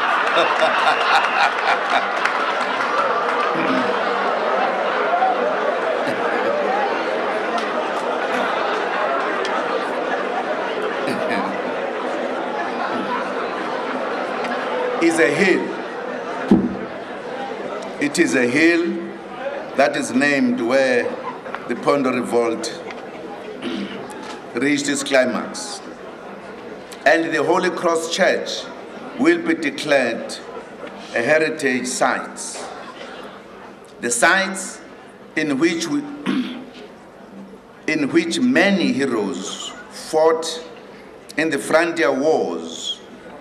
This includes the 1913 revolt by African women in the Free State and the 1957 anti-pass revolt by women in Zerast will also be declared heritage sites. These are before the peasant revolts of the 1960s, and they also signify the important role played by women in the struggle for national liberation. The Rocklands Civic Center in Mitchell's Plain, Cape Town, where the United Democratic Front was formed in 1983. The Ikugule 27 Monument in Cape Town, the former homes of Mama Winnie Madikizela Mandela in Brantford, and that of Dr. J.S. Moroka in Tabanchu in the Free State, and the home of Comrade Bram Fisher. Government is also in the process of upgrading the graves of some of the leaders of our struggle, such as Dr. A.P. Zuma, Sefaku Mahatu, Pixley Zaga Seme, Rahima Musa, Robert Sobugwe, and Josiah Shangana Gumede. We are aware of the sentiments in the country relating to the removal of statues of racists and colonialists. We do understand the frustration of our people who may feel the program of building a new heritage architecture is moving slowly. But I don't think we should say there is nothing happening. It's not a correct statement. It's not a correct information to say nothing is happening. The government is not doing anything because the program has not come to the level of the statues. I've counted these deliberately to say the program of transformation is on, and it has been on. What is important is that everything must be done in an orderly fashion and according to the laws of the land. We remind our people that the destruction of statues is illegal. The National Heritage Resources Act of 1999 outlines the consultative processes that should be followed in the case of removal and/or relocation of a statue. I'm making this point again because I heard commentators saying, why do you consult? You must just do these things. We are following the order, we are following the law. That's what we said we should do. Destroying the statues also flies in the face of the preservation of the history of our country, including the repulsive apartheid colonial history. if you read a history book, you don't take out the pages that are painful so that it becomes a correct history book. History, it must be told, its painful sides and its devastating sides and everything. Then it becomes a history, not selective history. Future generations should know the people who colonized our country and those who introduced apartheid, which was declared a crime against humanity by the United Nations, and treated the black majority as pariahs in the land of their birth. What we should discuss is therefore the location of these colonial and apartheid artifacts. And we are happy that the debate has begun. But also, it must not appear as if nothing has been done. In the Union Building, we removed one of the racists and placed Mandela. So the process has started. And we have put a huge statue of Madiba welcoming the country in place of a man who was riding a horse there. So it cannot be true that nothing is being done. Perhaps people could fight about the speed with which it is done, and then we could talk about that. And it is also not right to say you should just move and remove these things without discussion. I'm sure it would also be criticized to be having tendencies of dictatorship if we did so. And that's why we need to discuss and agree, to be orderly, not to be chaotic, not to show the kind of anger, because anger does not build a nation, it destroys nations. There have been wars because of those who are angry. And at the end, when they've been angry, when they've destroyed, they've got to come back to talk. Compatriots and comrades, in memory of Comrade Hani, who was an internationalist, not half, fully, an internationalist. Let me also address the creeping problem of what appears to be xenophobia in our country.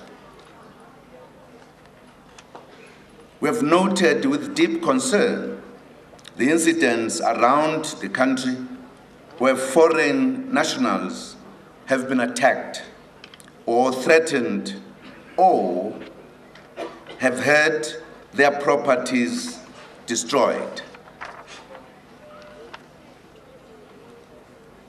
We would like to correct the perception that all foreign nationals or persons born outside South Africa who live in our country are in South Africa illegally.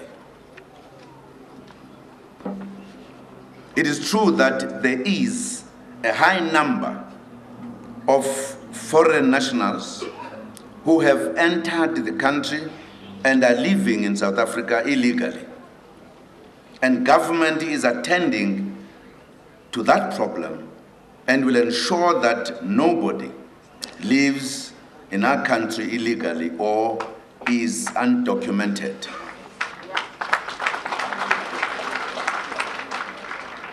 However, many foreign nationals live in South Africa legally and contribute to the life and success of the country.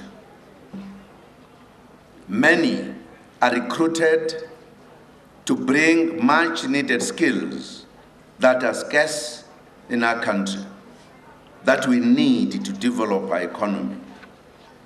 We are actually working to improve our migration laws to enable us to import scarce skills, which will entail bringing in more foreign nationals to assist us in achieving our developmental goals, whilst we train our people who were robbed of training by apartheid. Other foreign nationals come to South Africa as refugees, running away from violence or wars in their countries of origin.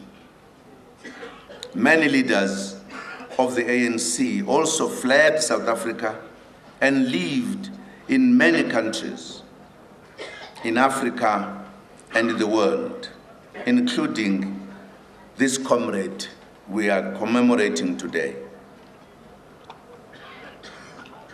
And were treated with generosity, dignity, and respect. In addition, as South Africa, we are an integral part of the African continent and the South African development community.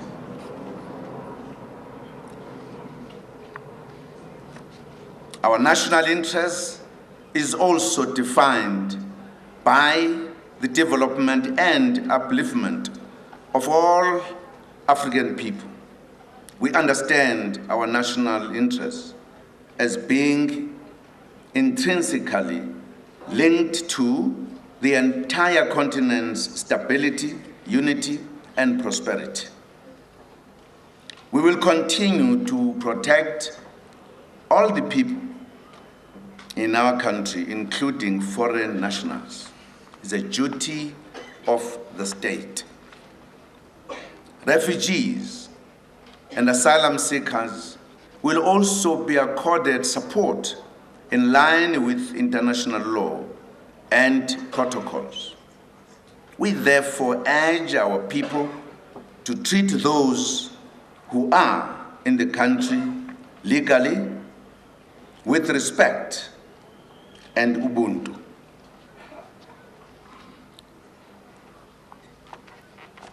Maybe we need to look at how we identify and distinguish these, because they are not the same. Our policy has been that we cannot isolate people. They must live among us. But it is clear that in some cases there are problems. One, because you might not know exactly how many refugees are in the country if they are not properly kept and known where they are. And therefore, perhaps our approach may not be accurate. We might have to look into how we do it, because in every country where there are refugees, they create refugee camps in order to be able to account for people. But it is also to account for them so that they don't use that country to attack their country. So it may be very proper that we look into our policy again, given the fact that as these troubles emerge, it's very difficult to have a complete list of those who have run away because of political reasons and those who have come here for economic reasons. I think as a country we need to have a correct record. Maybe we need to look into that and therefore deal with the matter. Government will also take action against illegal immigrants. We are tightening security in all our ports of entry to ensure that we deal with the problem of illegal migration. This means we also have to increase our vigilance and also our home affairs must in fact tighten its documentation so that we don't have many foreigners with forged documents.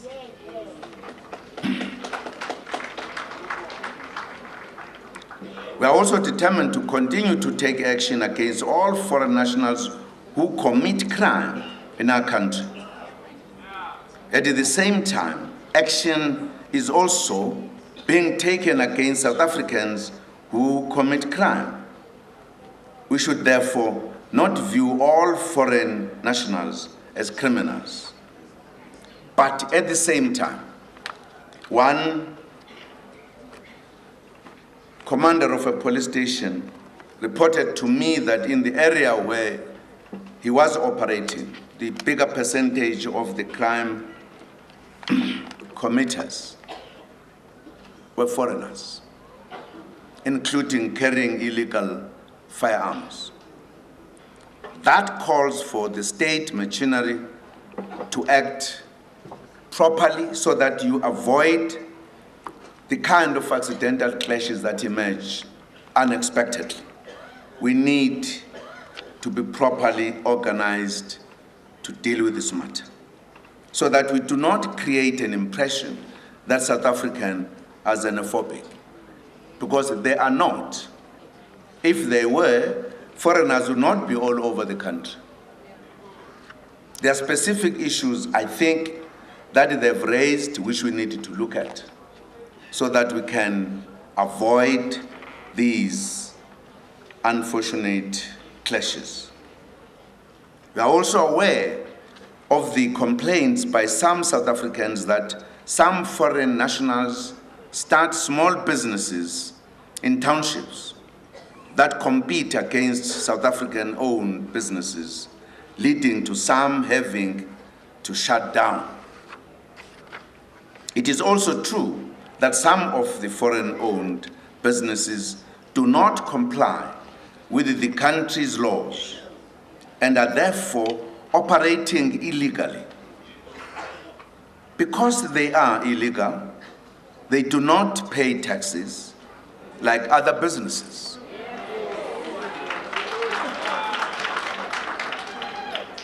Everyone operating a business in South Africa, whether one is a citizen or a foreign national, must adhere to the country's laws for registering and operating a business. We will not tolerate illegal trade. Government will enforce laws and bylaws more strictly and stringently and ensure that nobody trades illegally and disadvantages other traders. Having said that, we also emphasize that no amount of economic hardship and discontent will ever justify attacking foreign nationals who own shops and other businesses. We condemn such attacks and will take action against perpetrators. Foreign nationals who are trading illegally should be reported to the police. They should not be attacked by residents or local traders. As we prepare to celebrate Freedom Day on the 27th of April under the theme, celebrating the third decade of our freedom through accelerating radical economic transformation, we must work together to promote economic opportunities for all our people. The ANC government has established the Department of Small Business Development to provide support to traders in our townships, including those who complain about lack of support. Government also has several programs in place to support small businesses, and we urge our traders to visit their local government offices to obtain information. During the State of the Nation address in February this year, I announced that we would implement a program to set aside 30% of appropriate categories of state procurement for purchasing from SMMEs, cooperatives, township and rural enterprises. This will ensure that we build on the entrepreneurial spirit of our people and create a much wider base of entrepreneurs and business people. There are several opportunities for cooperatives as well. Government departments are offering such opportunities have been urged to improve their communication with the public, to improve awareness of opportunities offered by the democratic government. Compatriots, to achieve our development goals, we must become an activist nation that works in unison to build a united and prosperous society envisaged by the Freedom Charter, in which Chris Hani unreservedly believed in. We encourage communities to hold Freedom Charter forums and discuss the progress we have made since the attainment of freedom in 1994, as well as ponder on the daunting tasks which lie on the long road ahead. These forums must be, in practice, centers of people's education and centers that promote unity. Comrades and compatriots, therefore, as we move towards Africa Month in May, we recall President Oliver Tambo's words at the first Congress of the Angolan ruling party, the MPLA, in 1977. He stated as follows, and I quote, "We seek to live in peace with our neighbors and the peoples of the world in conditions of equality, mutual respect, and equal advantage," unquote. The Freedom Charter also makes a call that there shall be peace and friendship in our engagement with the world. As outlined in January 8th statement and the State of the Nation address in February, we should begin seriously celebrating our African heritage this year. We invite all sectors, including business, non-governmental organizations, schools, universities, colleges, churches, and every institution to organize program to celebrate Africa Month in May and to celebrate Africa Day in particular on the 25th of May. This promotion of our African identity will assist us in building an understanding of the African continent and the importance of integration and unity. We will do this in memory of Chris Hani, Oliver Tambo, Moses Kotane, J.P. Marx, Johnny Makatini, and many other internationalists who valued our African identity and our relationship with the world. Compatriots and comrades, as we navigate the transformation of our country, we will encounter various challenges along the way. Our people will also experience frustration from time to time when they feel the pace of change and the onset of a better life for all is moving slower than anticipated. It's a natural thing to happen. But what counts is how the nation behaves and how we try to solve those problems. And however, we should never forget that one of the trademarks of South Africa's transition to democracy is tolerance and peaceful coexistence. It's very important. Have the feelings that you have, but be aware that the next person also has feelings, and therefore how to approach that issue.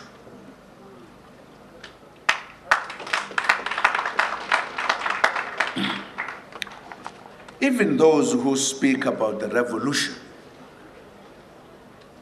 there can be no revolution without proper understanding and organization and discipline. You can't have a chaos and call it a revolution. Can't be. No matter how you repeat your action, that they are revolutionary. If they are not revolutionary, they are counter-revolutionary. They are just counter-revolutionary. There will never be anything else.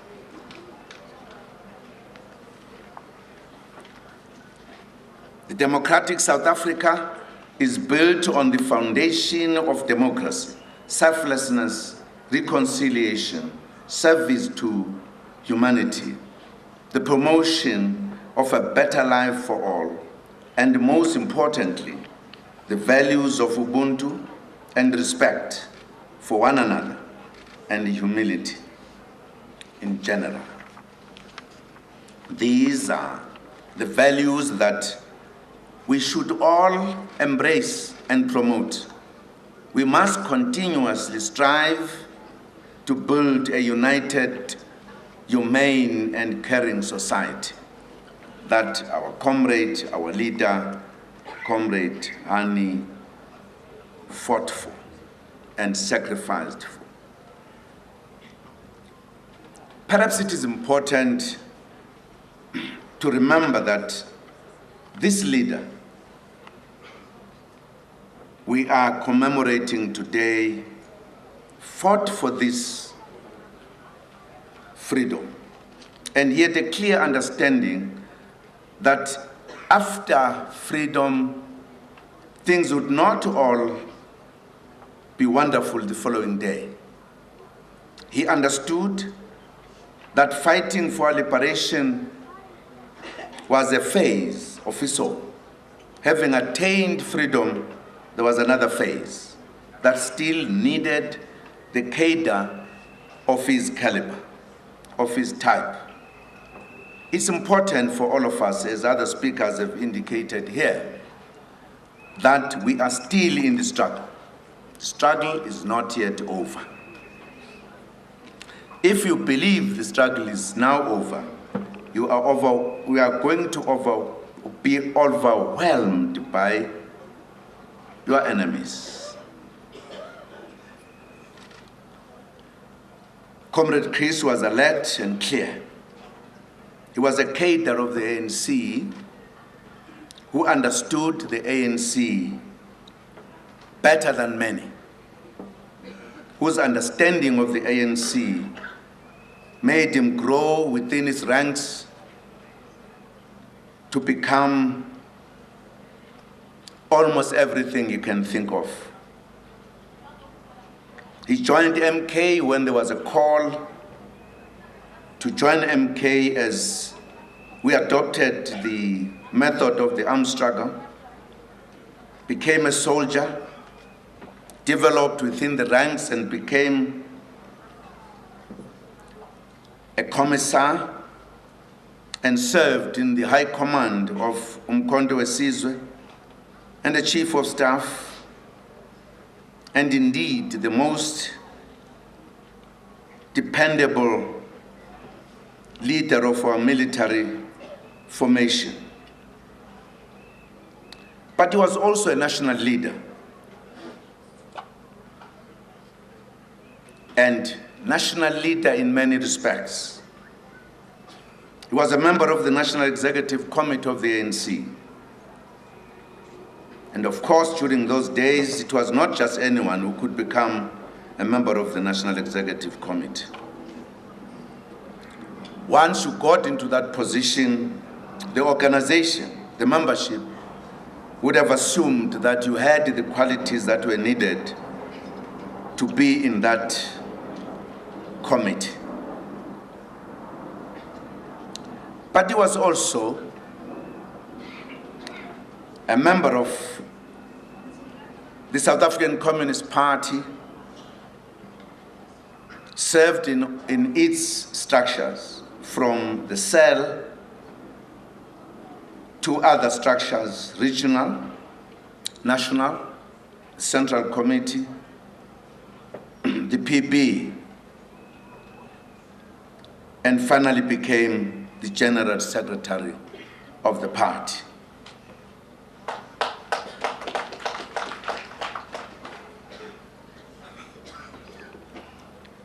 Very important to remember this as we remember Chris today, that Chris was a comrade in every respect. And I'm happy that the mayor and his collective have taken a decision to really honor Comrade Chris in the manner in which you have, including the flower that I believe has a Xhosa name. Can't grow in the Eastern Cape and only be known by English speaking what it is. We want to get the name of the flower. But indeed, this is one of the best way to honor Comrade Chris. We'd like to thank you, but also thank the municipalities here, the municipality here, which has distinguished itself by keeping the memory of our heroes. Unfortunately, many of our leading heroes came from here. We have created areas where if somebody came, by the time that somebody left, would have understood what the ANC was all about.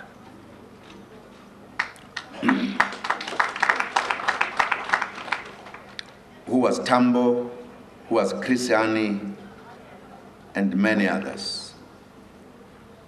I wish and hope that other municipalities will take something out of what you do, the manner in which you do things. The proper and correct transformation, well, the transformation must come because we are able to tell the story of our life, of our struggle. This is what we have done best, and we must continue to do so. And perhaps either in government or in the ruling party, we must call the attention of others to emulate what you are doing.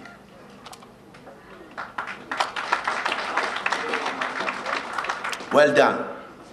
Well done. Well done.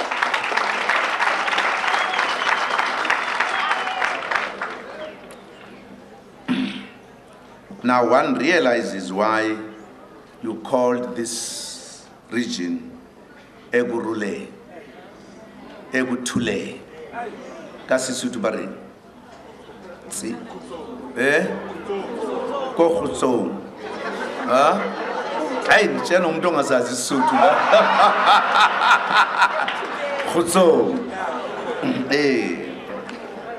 Well done. I think we would like really to appreciate what we're doing. All the leadership here of the ANC as well as of the government, local government. Well done indeed.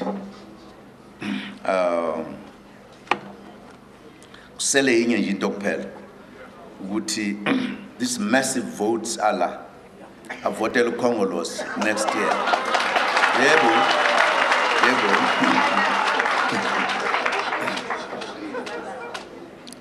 Comrades, on the 22nd anniversary of the painful passing of Comrade Chris Hani, let us celebrate his life and times by working harder to build a better South Africa and contribute selflessly to building a better Africa and a better world. But bear in mind, comrades, all of us in the alliance, you cannot build a better South Africa and a better life if you yourselves are not united. If you say it when we are not united, it's just a slogan which can be said by anyone. In other words, to remember Comrade Chris, let us solve our problems and unite.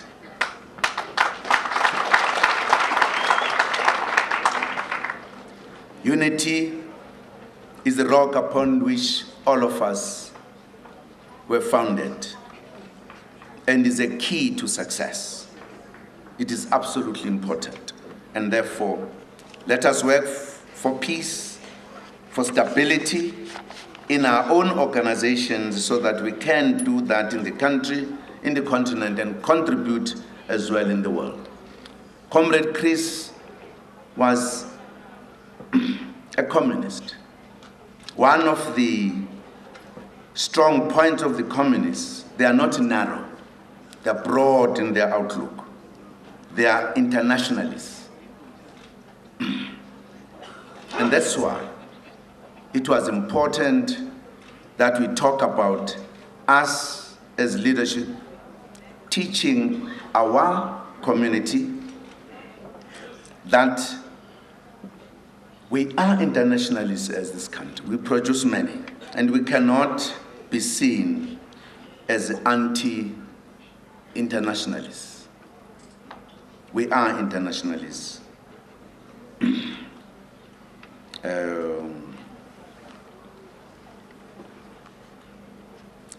I know these days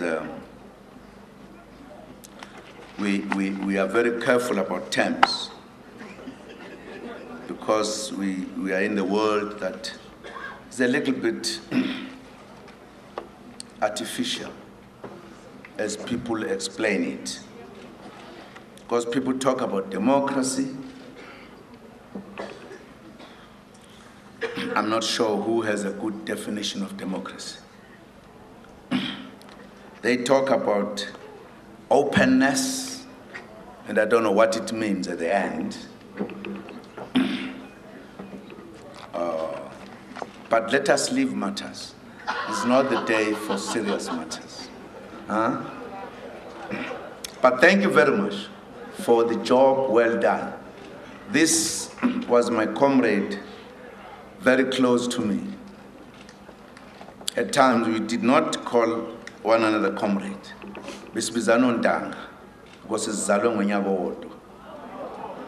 And we served in many committees with Comrade Chris. We argued. In the majority of cases, we agreed. We tried to persuade others to agree with us. At times, he was too radical than me. bosuke bangavumi kuba uyalwa nabo bancenge kancinci. But he was a good comrade. You enjoyed his company politically, socially, and otherwise. Good leader who was very sensitive to the plight of the membership of the soldiers. And this comrade who was speaking on behalf of MKMVA was telling the truth. We organized many of his age into serious politics. Ungikhumbuze enye into mayikhuluma la. Uthi awukani basekhona, bengithi abasekho. Awukani basekhona manje. Siyabonga. Amandla! Awethu! Uhinde lendlela esihambayo. Uhinde lendlela esihambayo. Uhinde lendlela esihambayo. Uhinde lendlela esihambayo. Washumandela kubalandeli bakhe wathi sohlangana nge-freedom day. Washumandela kubalandeli bakhe wathi sohlangana nge-freedom day. Uhinde lendlela esihambayo. Ihinde lendlela esihambayo. Uhinde lendlela esihambayo. Uhinde lendlela esihambayo. Washumandela kubalandeli bakhe wathi sohlangana nge-freedom day. Washumandela kubalandeli bakhe wathi sohlangana nge-freedom day. Ihinde lendlela esihambayo. Ihinde lendlela esihambayo. Ihinde lendlela esihambayo. Ihinde lendlela esihambayo. Washumandela kubalandeli bakhe wathi sohlangana nge-freedom. Washumandela kubalandeli bakhe wathi sohlangana nge-freedom. Amandla! Lumhla sibuya, lumhla sibuya, lumhla sibuyayo kuthula kuthi. Lumhla sibuya, lumhla sibuya, lumhla sibuyayo kuthula kuthi.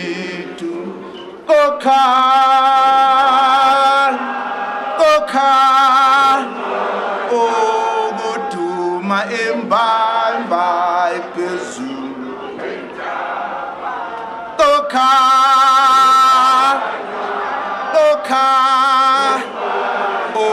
Okuduma embamba phezulu.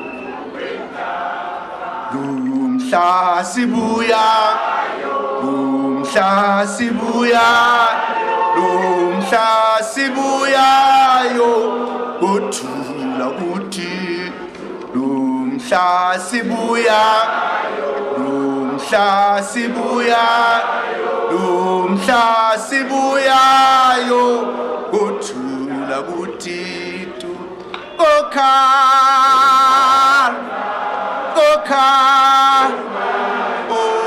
Okuduma embamba.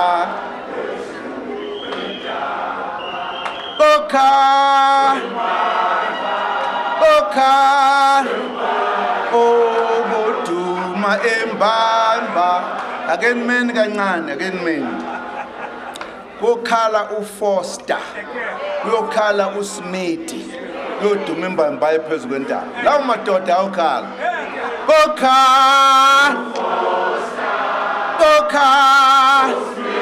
ogoduma embamba ephezu kwentaba. Kokha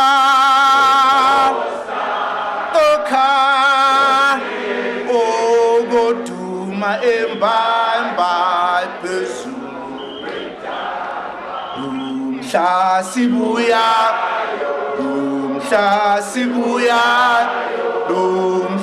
sibuyayo gothula kuthi. Lumhla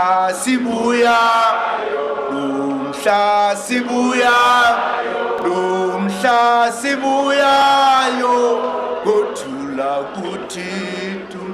Kokha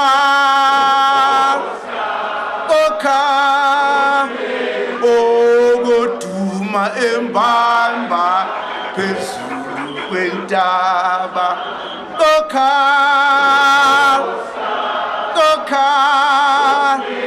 ogoduma embamba phezulu.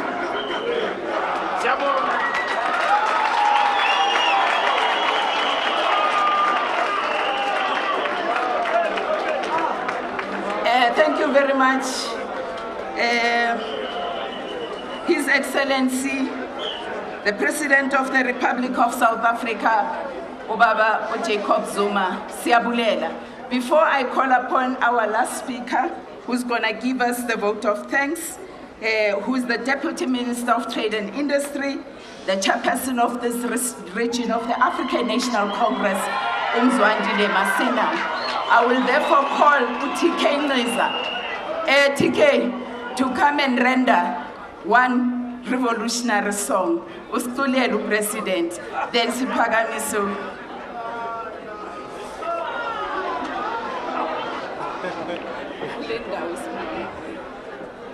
Bathi sikhokhele weZuma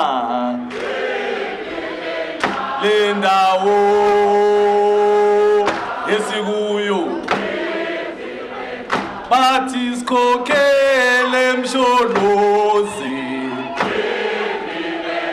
le ndawo esikuyo. Sayisaba le ndawo, sayisaba le ndawo,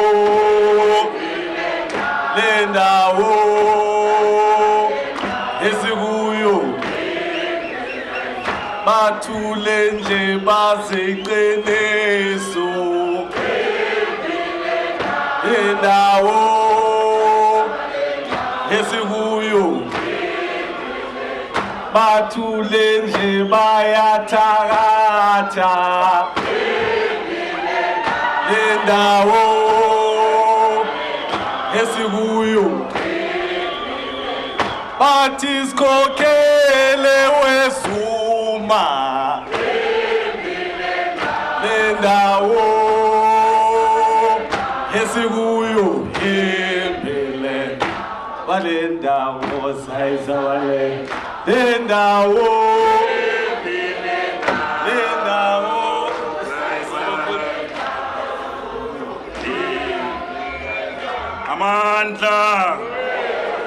Amandla.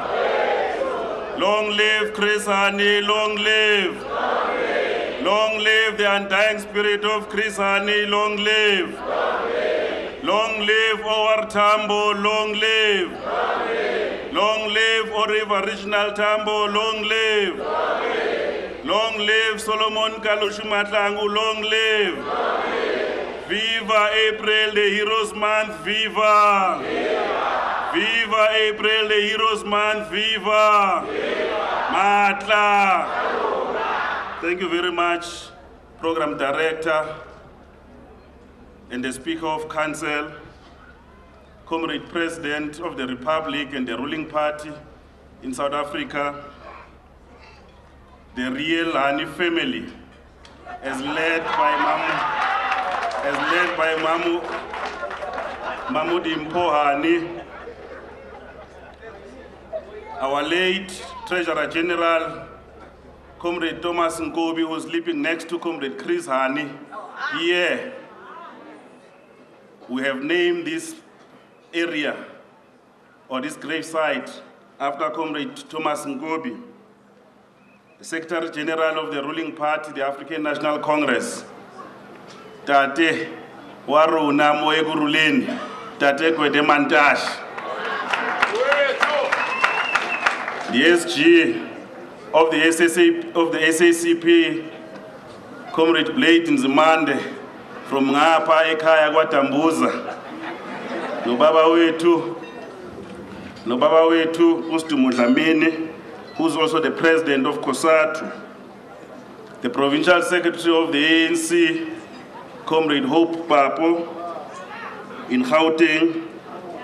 The Ekurhuleni Regional Executive Collective that is here, Executive Mayor,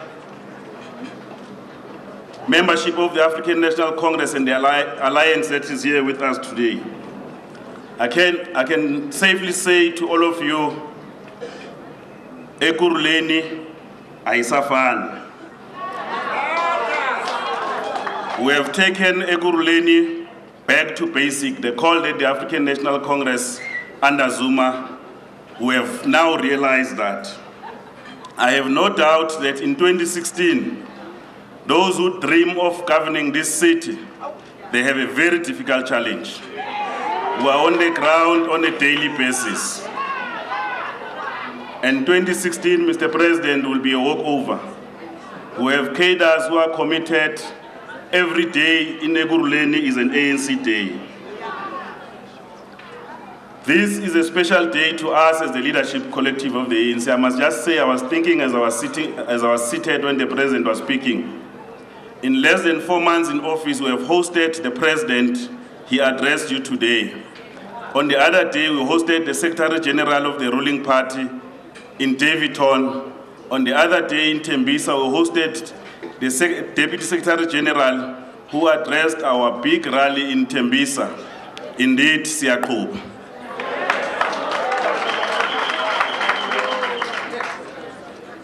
I am honored to speak on behalf of the collective and thank the leadership of the municipality that is working very well with us. Asinama problems of 2 centers of power, Mr. President.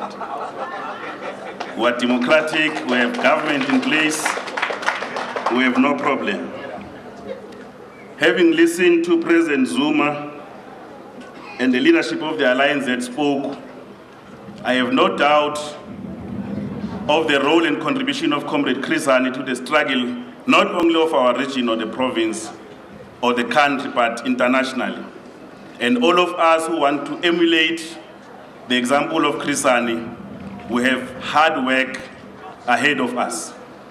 And we want to call upon membership of the African National Congress and the Alliance to be disciplined, because Comrade Chris was disciplined and was a disciplinarian. When you want to use social media to get into your own comrades, you must know that you're misdirecting your energies. The enemy of the revolution is not in the African National Congress or the Alliance.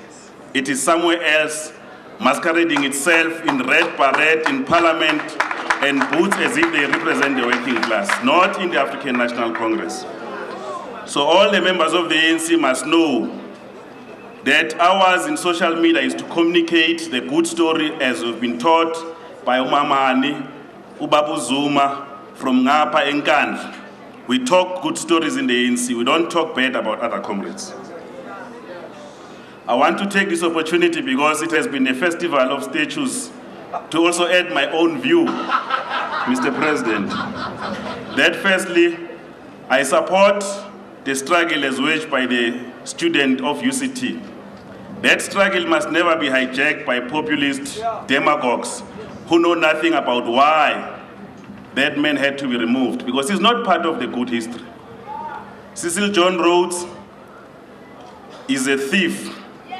He stole our land, he stole our minerals, and he did nothing for us.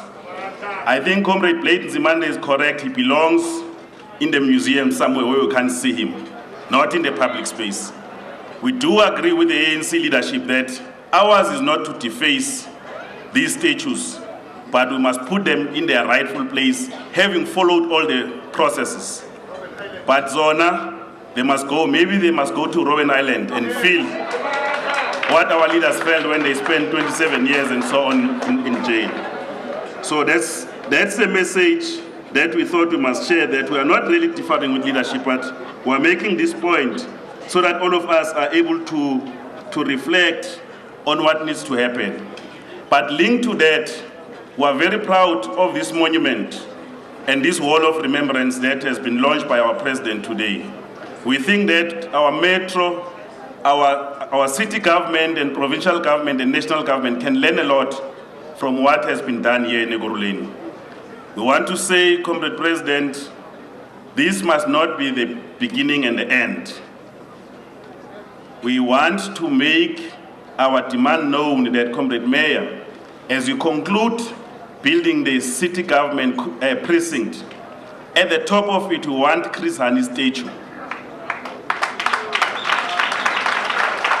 That must represent the new dawn of democracy that we have fought for. I would not forget, comrades, to say that as we're here to celebrate Comrade Chris Hani, we've got many other heroes and heroines of our struggles who are unsung. It will be a mistake for me not to appreciate the work and contribution of Margaret Gazo, of Mamu Pethakowa, of Cleopas Nzimande, Chris Dlamini, Monty Mtlong, and many other leaders of our struggle. These are the people who have made Ekurhuleni, Mr. President, to be what it is today. As the ANC here in Ekurhuleni working with our government, we will make sure that the ANC remains in power. We will work tirelessly to ensure victory for the African National Congress. I want to take this opportunity as I conclude to thank you, Mr. President, for having taken time to come here. I know we will be with you again on another mission here in Ekurhuleni. You like this place. You said to me the other day, Ekurhuleni is peaceful like Ngandla. I think I agree with you. And we also want to take this opportunity to thank the leadership of the ANC for the sterling work it has done to make a contribution, as I've also thanked our government and leadership of the Alliance. But lastly, I want to thank our honorable revolutionary mother, Umamudi Mpohani, for stating truth to power, the media in South Africa today. And to say to those who masquerade themselves as children of Comrade Chris, truth has been told, home affairs, you know what to do. Thank you very much.